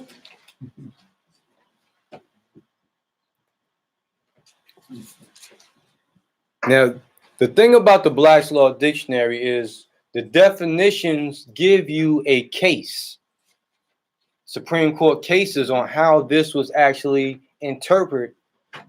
So that means that the word American actually was argued before in court. So they're giving you the outcome of how that was viewed is what you're reading. That's the difference between the Black's Law Dictionary and a regular unabridged dictionary. The unabridged dictionary is just an opinion. It's just a secondary opinion. However, the Black's Law Dictionary tells the judge how this was viewed already. So if you're giving him the reference of Black's Law Dictionary 3rd edition, he has to look at that case now, those footnotes, and say, all right, well, American was already argued, and this was the overall opinion of that, or how that word was generally used, or how the government, so to speak, views this word. So when we are talking and rationalizing things, and we look these words up, we're telling you how this was already viewed. This is not an opinion, or we're saying, okay, well, this is just something out here that we need to challenge. This has already been challenged a long time ago. But they still not talking this. They only talk it as if you revert them back to it and say, okay, this is 1869. 1905, whatever, this was already talked about. So now you're compelled to this opinion. You're not compelled to whatever you want to think. That's the difference. That's how you use that. Islam.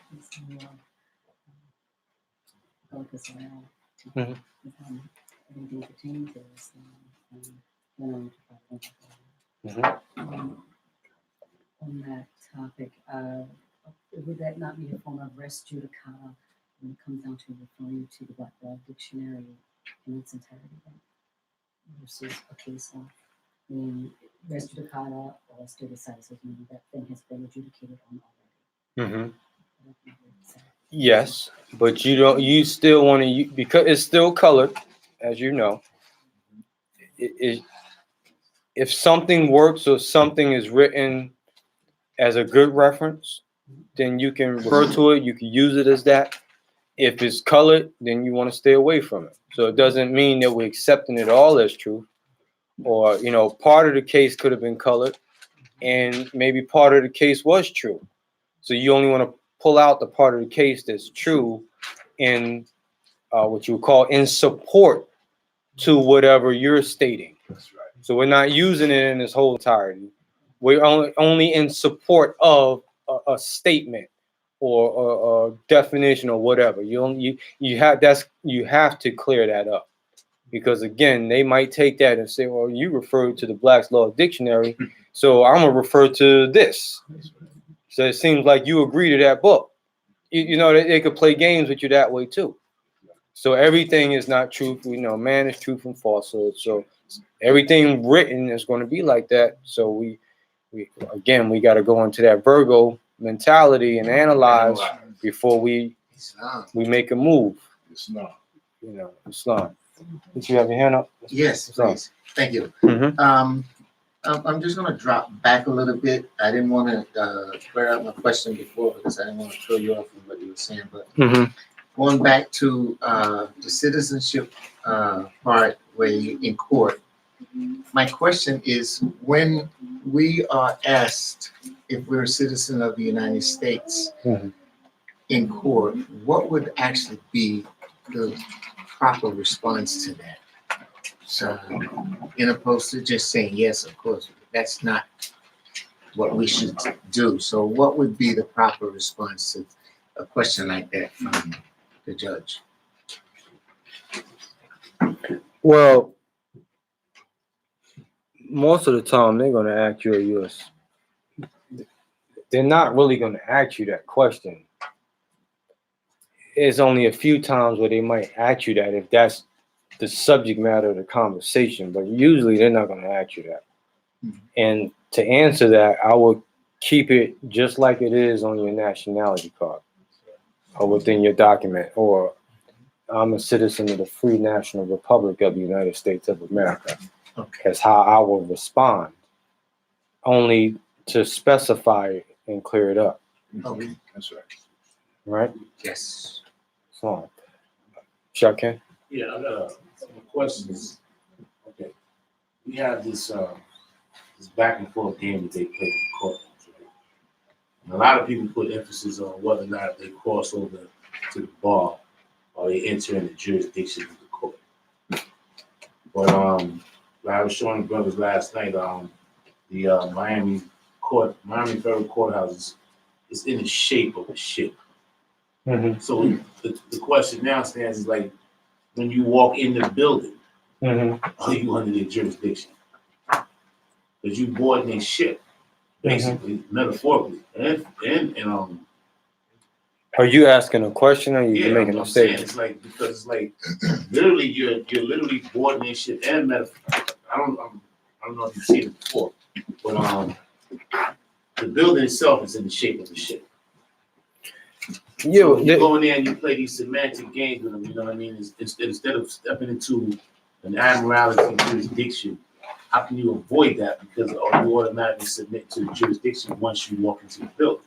Okay, good question. And it's not about Miami because that's a corporate city limit. All right. It's all of them. Any municipality, regardless of if it's Miami, if it's Brooklyn, if it's whatever, it's all a ship. So some towns actually refer to, the name is township. So people just say town for short, but it's a township. It's all a ship. And it's all under Admiralty Maritime jurisdiction. Yes. So that court, just because it's in the shape of a ship, is not treated any differently from any other municipality throughout the country. I get that. I'm just saying they just was a little bit bolder to be that shape. Yeah. What I'm saying, so how can you just avoid, or is it? Do you think they lost any business by them being bold? I'm sorry? Do you think they lost any business by them just being outward bold like that? Not at all. Because the people are asleep. So it don't make a difference. The people who board that ship is the same people that board any other ship throughout the country. So the fact that they coming out and just illustrating that don't mean nothing to them. They just keeping it real, but the people just sleep. Now, how do you avoid that? That's why I said I don't want you to focus on that particular courtroom because they all the same. You have to treat them all the same. So my question You have to let your documents precede you to explain how you're boarding the ship. See, it's a way to board the ship without being subject to the ship. Absolutely. So that's where letting your documents precede you and putting your status on the record and challenging is called countersuing. Is what, remember we talked about being paralegals and attorneys and, you know, last week. This is where we might say challenge the jurisdiction. All right, that's popular with us, but they might just say countersue. So you need to think from that perspective. Whenever you're challenged, and I don't want to say whenever because you got to deal with the art of war, or you got to choose your battles. But you have to countersue some of the claims that's against you. Because if you're summoned to go to court, you're being sued. It's a suit. Regardless if it's a traffic ticket or not. A traffic ticket is a suit. You're being sued. So when people generally, the general Americans, when they're sued, the way they challenge a suit is by countersuing. So we have to get in the habit of countersuing. That was part of our slavery. It wasn't bred in us to do that. To challenge, period. So countersuing is the legal process of challenging a suit that's against you. And you'll see the pattern when you're dealing with other stuff. You try to sue somebody, especially a corporation or Europeans, try to sue them for something. Then you're going to get a letter from their attorney where they're countersuing you. Even though they didn't start it, but that's how they're going to end it. Because that's how you neutralize a claim against you, by countersuing. So the ship, the township, whoever is suing you, you have to countersue them. You don't have to use that terminology. But the response, the way you challenge it, is in the nature of countersuing. Regardless of how you might. Some people respond by sending in what they call an affidavit of fact. That's not a countersue. That's not even a challenge of jurisdiction. It is in the nature of it, but the protocol or procedure of law, they don't count it as a countersue or notice to void or any of those things, because the affidavit of fact just means affirmation of truth. So it just means these are the facts, but it is not the protocol for countering a suit against you. So it's going to be, we talked about classes of citizens, right? So they're going to treat it a certain way and say, oh, affidavit of fact, okay, stick that in that folder over here. Now the case still goes on. That's the difference between a motion. So motion means move to court. So this might be the file over here for motions. So affidavit of fact is not going to go in the same folder as the motion. So it'd be treated differently. The way the next step in the case might not go the way you want it to because you didn't file the necessary documentation. You have to tell the court what you want the court to do. The court does, that's another thing where we've been subject, just like the mindset of government, we think we subordinate to government. No. We think we subordinate to court too. So we're afraid to go to court. And it's a natural response. I understand that, but meaning that we usually don't know how to properly navigate our way through a court. And with the court is neutral. The court it can't move until somebody moves the court. The judge is not out for you. No. So you have to tell the judge, hey, listen, this is your next move. It's like playing chess. That's right. You have to move the pieces. So you have to tell the court, hey, listen, man, this is what they did. They shouldn't have did this because that's in violation of this statute or this law. So because they did something that was inconsistent, I want you to do a 12B, motion to dismiss, because lack of subject matter jurisdiction or whatever, lack of material fact or whatever. So you need to move that court, dismiss the case because they didn't do what they were supposed to do properly. So the judge got to look at that and say, you're right. So I move the court to dismiss this because what he said was right. That's how the court's supposed to operate. But when we get a motion or suit or something against us, we just show up. And when you show up, then that means you agreeing to that ship, the jurisdiction of that ship. Because you're even a traffic ticket, on the back of a ticket or the front, however it's in your state, they tell you that if you choose to plead not guilty, then you must notify the court prior to 7 days of the court date appearance. So most people don't respond, and you automatically consider guilty because you didn't notify the court and tell them that you were not guilty. It's that simple. So when someone who just walks in the court, they already walk in there guilty. They might ask you again, how do you plead? You might have another opportunity, but you already agreed to the jurisdiction of the court.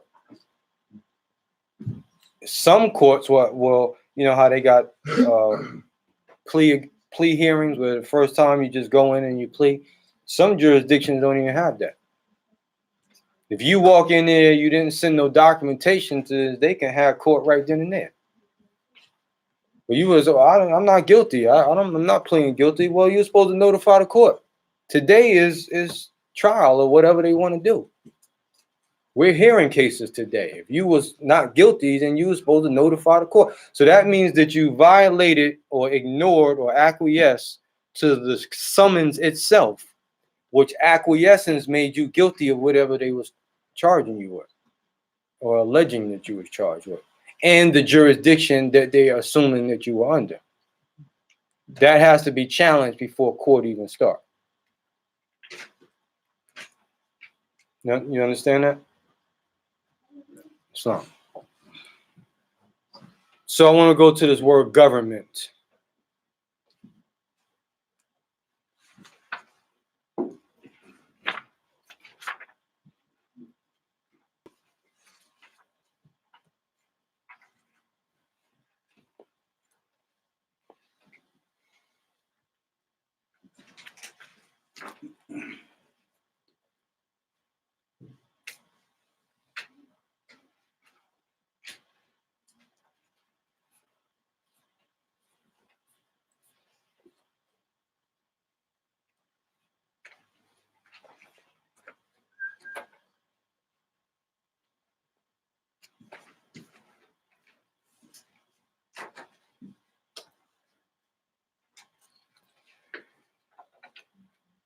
So the word government, and I'm going to go back to Acts 6. Let's start with Act 5. Excuse me. This organization, the Moorish Science Temple, is not to cause any confusion or overthrow the laws and constitution of the said government, but to obey hereby. Act 6. This is a new era of time now. All men now must proclaim their free national name to be recognized by the government in which we live and the nations of the earth. And then we know we are part and parcel of the government. We already know that, right? So let's explain and define what the word government actually means. It's a Latin term, Latin word, and it derives from the word governor. Governor means to control or to steer.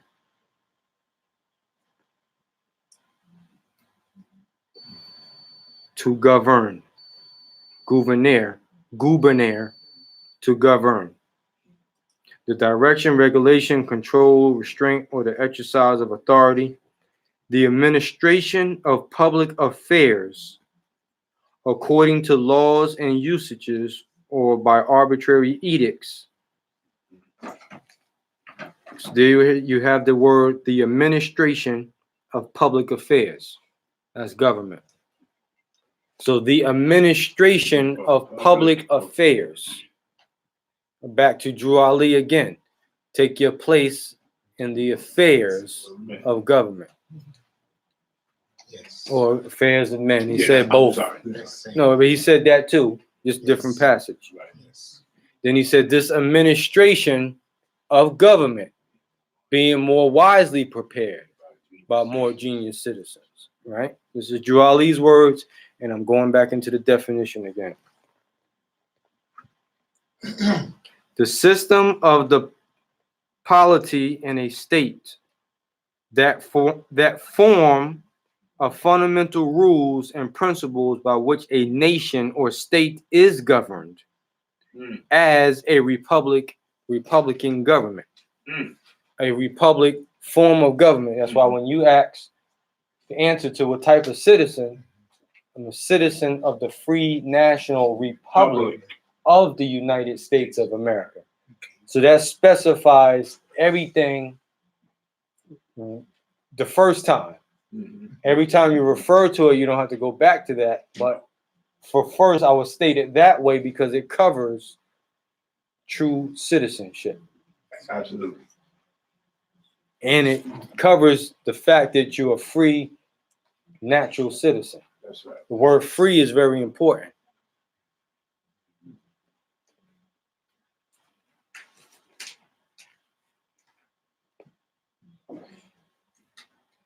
So it also says an empire, kingdom, or state, any territory over which the right of sovereignty is exercised. We spoke about that earlier.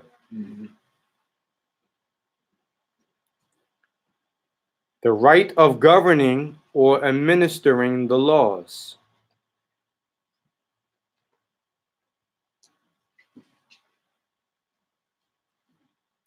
So I want to stop there.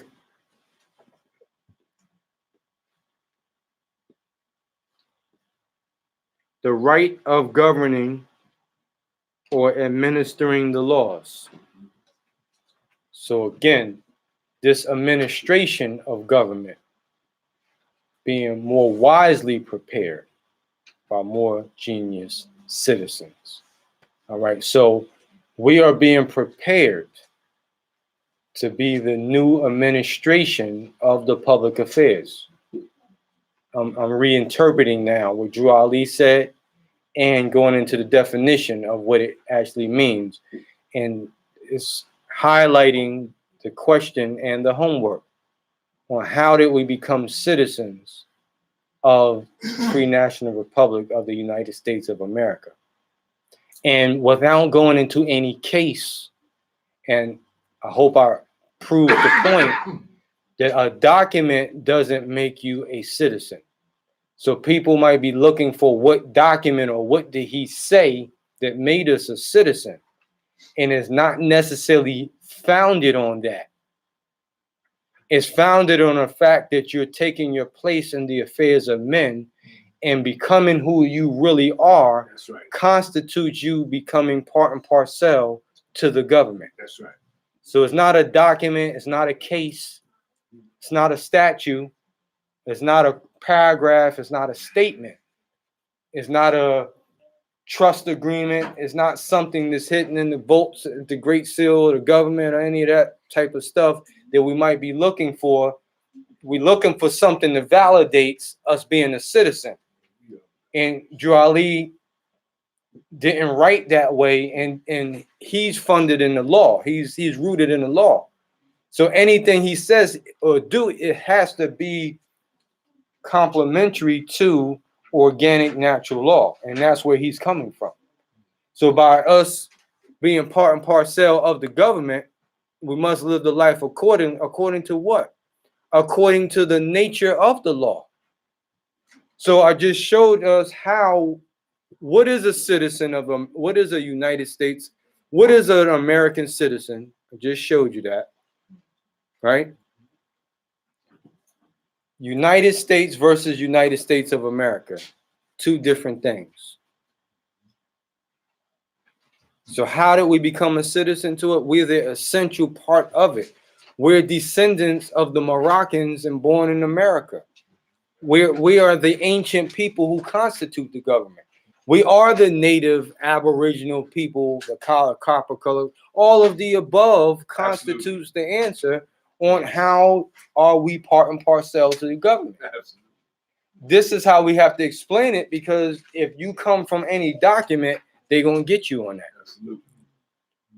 And that also will challenge the 14th Amendment by them saying, well, you became a citizen by way of the 14th Amendment. You can go right back to the one definition of American. Say, well, American is the Western Hemisphere. Not better. And according to that definition on how the Supreme Court ruled, that all classes of citizens are American citizens, irrespectively if they were naturalized. So if all men are created equal, endowed by their creator, then everybody's a citizen that's on this land, regardless of 14th Amendment. That means if the 14th Amendment never took place, it's enough background to show that you're still a citizen of the United States. So the 14th Amendment can't make you a citizen and can't take you away from being a citizen. It has nothing to do with citizenship. It's how you argue or challenge them on that. Yes. I was just writing along one of the grand sheets from the land gas territory. Mm-hmm. I think you're quoted Title 18. I forgot what the subsection that says that the 14th Amendment was never ratified. There's a certified copy of it, and it did say it like 2 months ago. Mm-hmm. However, they're trying to work the 14th Amendment. No, that is true. Never was. Yeah. But the nature, I'm gonna go a step further. The reference points in the documents is great, but what's even better is to understand the nature of the law, or what they call the spirit of the law.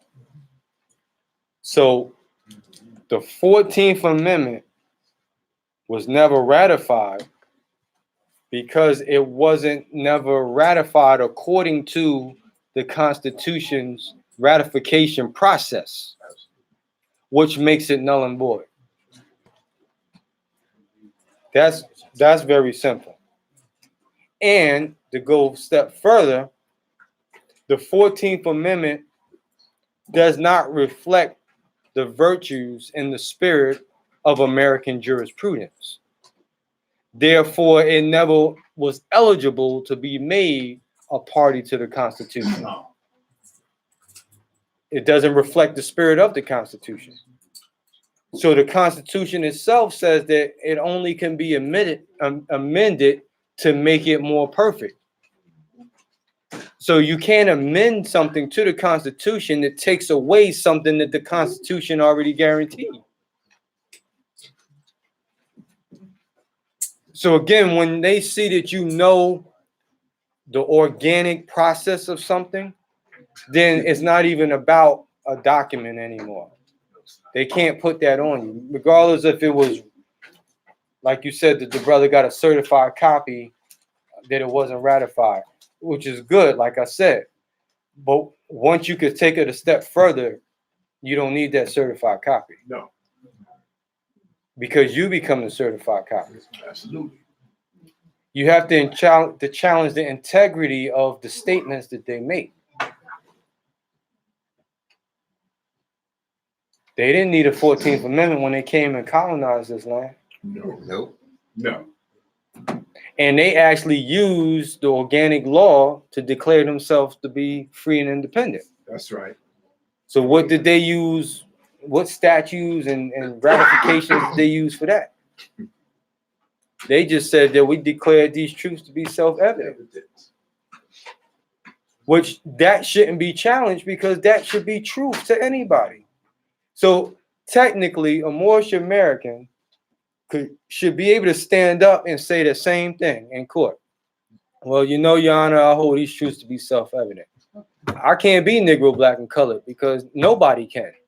And nobody can be white either. No.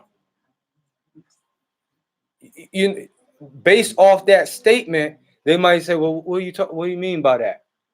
But they know what you mean. But you just challenge that. Nobody can be Negro, black, and colored. Why?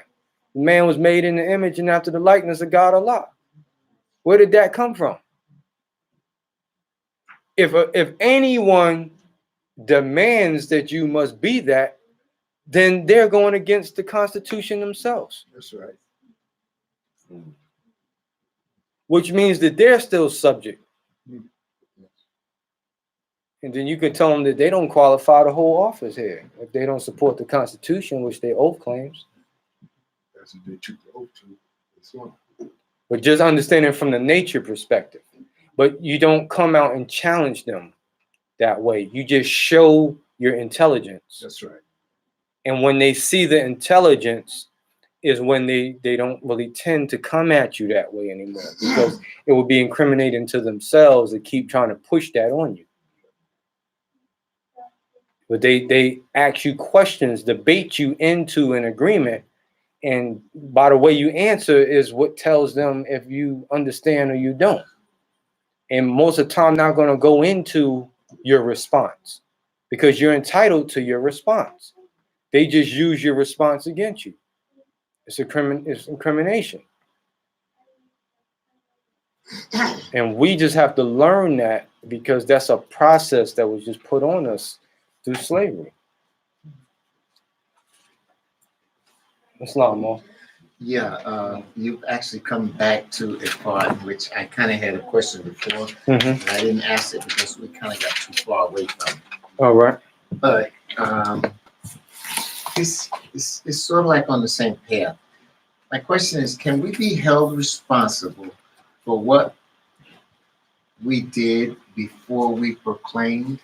Like if you're standing in court, you're brought into court for, let's just say something you did 5 years ago. And the year before you were brought in court, you proclaimed. And now you are standing in another position, you're a person completely. Can they challenge you at the present time based on the fact that you are now proclaimed, you are now a citizen, part and parcel to the government, against the things that you did before when you were under the 14th Amendment? Can they still hold that against you at the current time? Yes and no. They will try. And they will try very hard. Yes.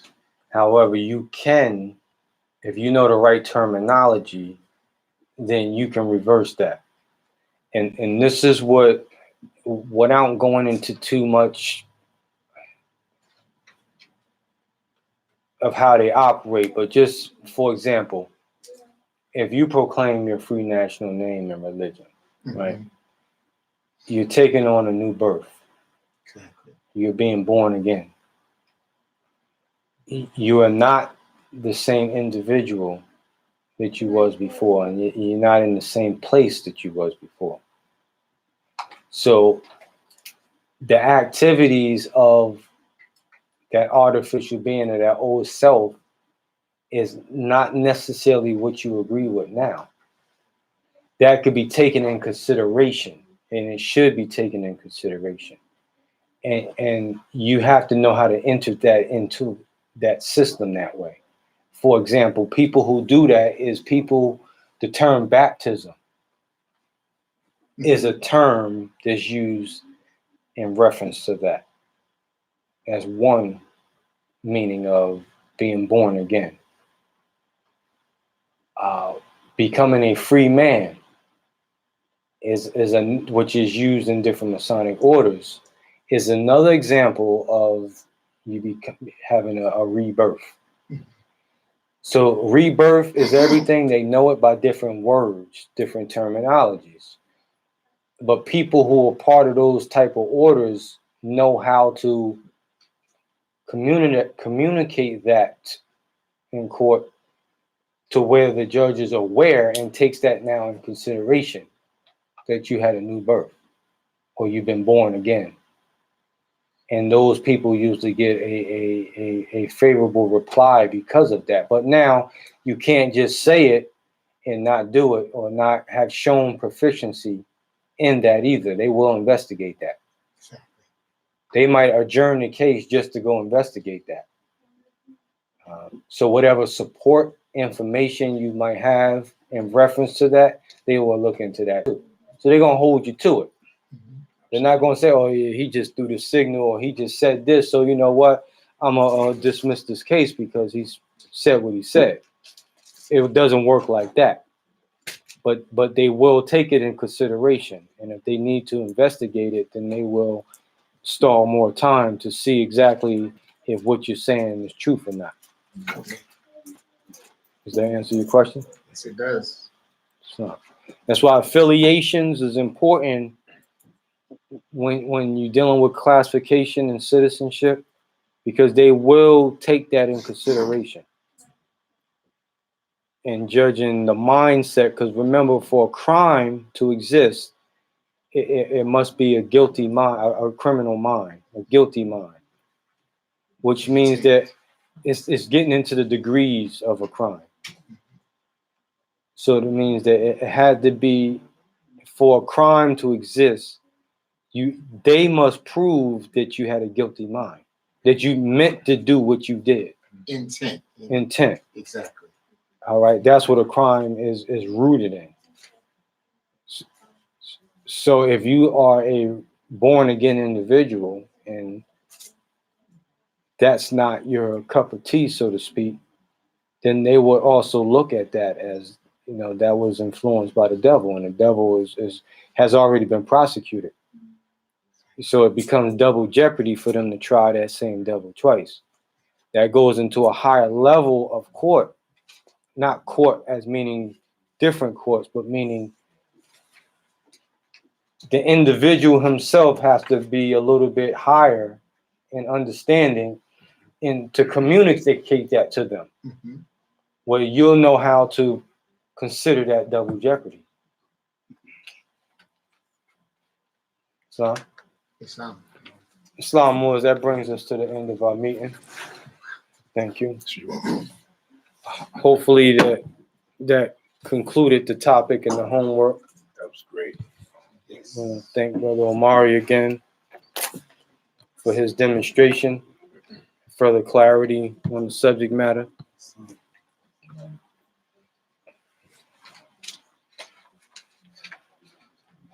Sisters, is everything good in the back? Any announcements? All is well? Salam. Yes, sir. But Grand Chief, when you were talking about government, I had a question. The question was, when you went through the administrative aspect, is that what they also means? Bay means governor or Yeah. governor. So, yeah. Okay.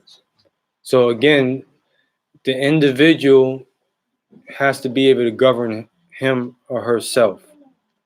Governing your own affairs. That's what sovereignty really means. So sovereignty means full accountability and full liability. And a governor should be able to govern his own affairs and have full responsibility, steer his own ship. Because you have ship, as I mentioned earlier, the government, plural, is a ship. The celestial government is a celestial ship. Here on earth, physical, civic perspective, that's also considered a ship. All right, so our body also is another ship. All right, so we have to first, your individual self have to be able to govern your own ship. And that's what sovereignty really is about, being able to govern your own ship. But when you're not able to govern your own ship, then someone else has to govern your ship. And that's when you lose your sovereignty. And that's what a slave is really represented as, one who can't govern his own ship or can't exercise his own will. Same thing. Son. Islam more, so that'll bring us to Brother Omari will come up and read us the additional laws, which will follow prayer, and then we out. Islam. Islam, most additional laws for the Moorish Americans by the Prophet Noble Jew Ali. Act 1. Grand sheikhs and governors governors, and all heads of temples, all businesses. Each said temple must be approved by Prophet Noble Drew Ali before acting upon by any members. Let it be finance, property, or any line of life that would cause the members to sacrifice finance, etc. That will cause the support of any group of members. Any former officer that violates these laws is subject to be removed from his or her office under heavy restriction, etc. by the Prophet or the Grand Sheikh. Act 2. All members are to attend their adept meetings and their public meetings promptly. If a member is found standing around on their meeting period, they shall be fined 50 cents on the first case, and on the second shall be fined 1 note, which will go into your emergency fund. If a member is working, he or she monthly dues must be paid, and if he or she has money in a bank, they must subscribe for as much as they are able to the Moorish Upliftment Fund because it takes finance to uplift the nation. Act 3.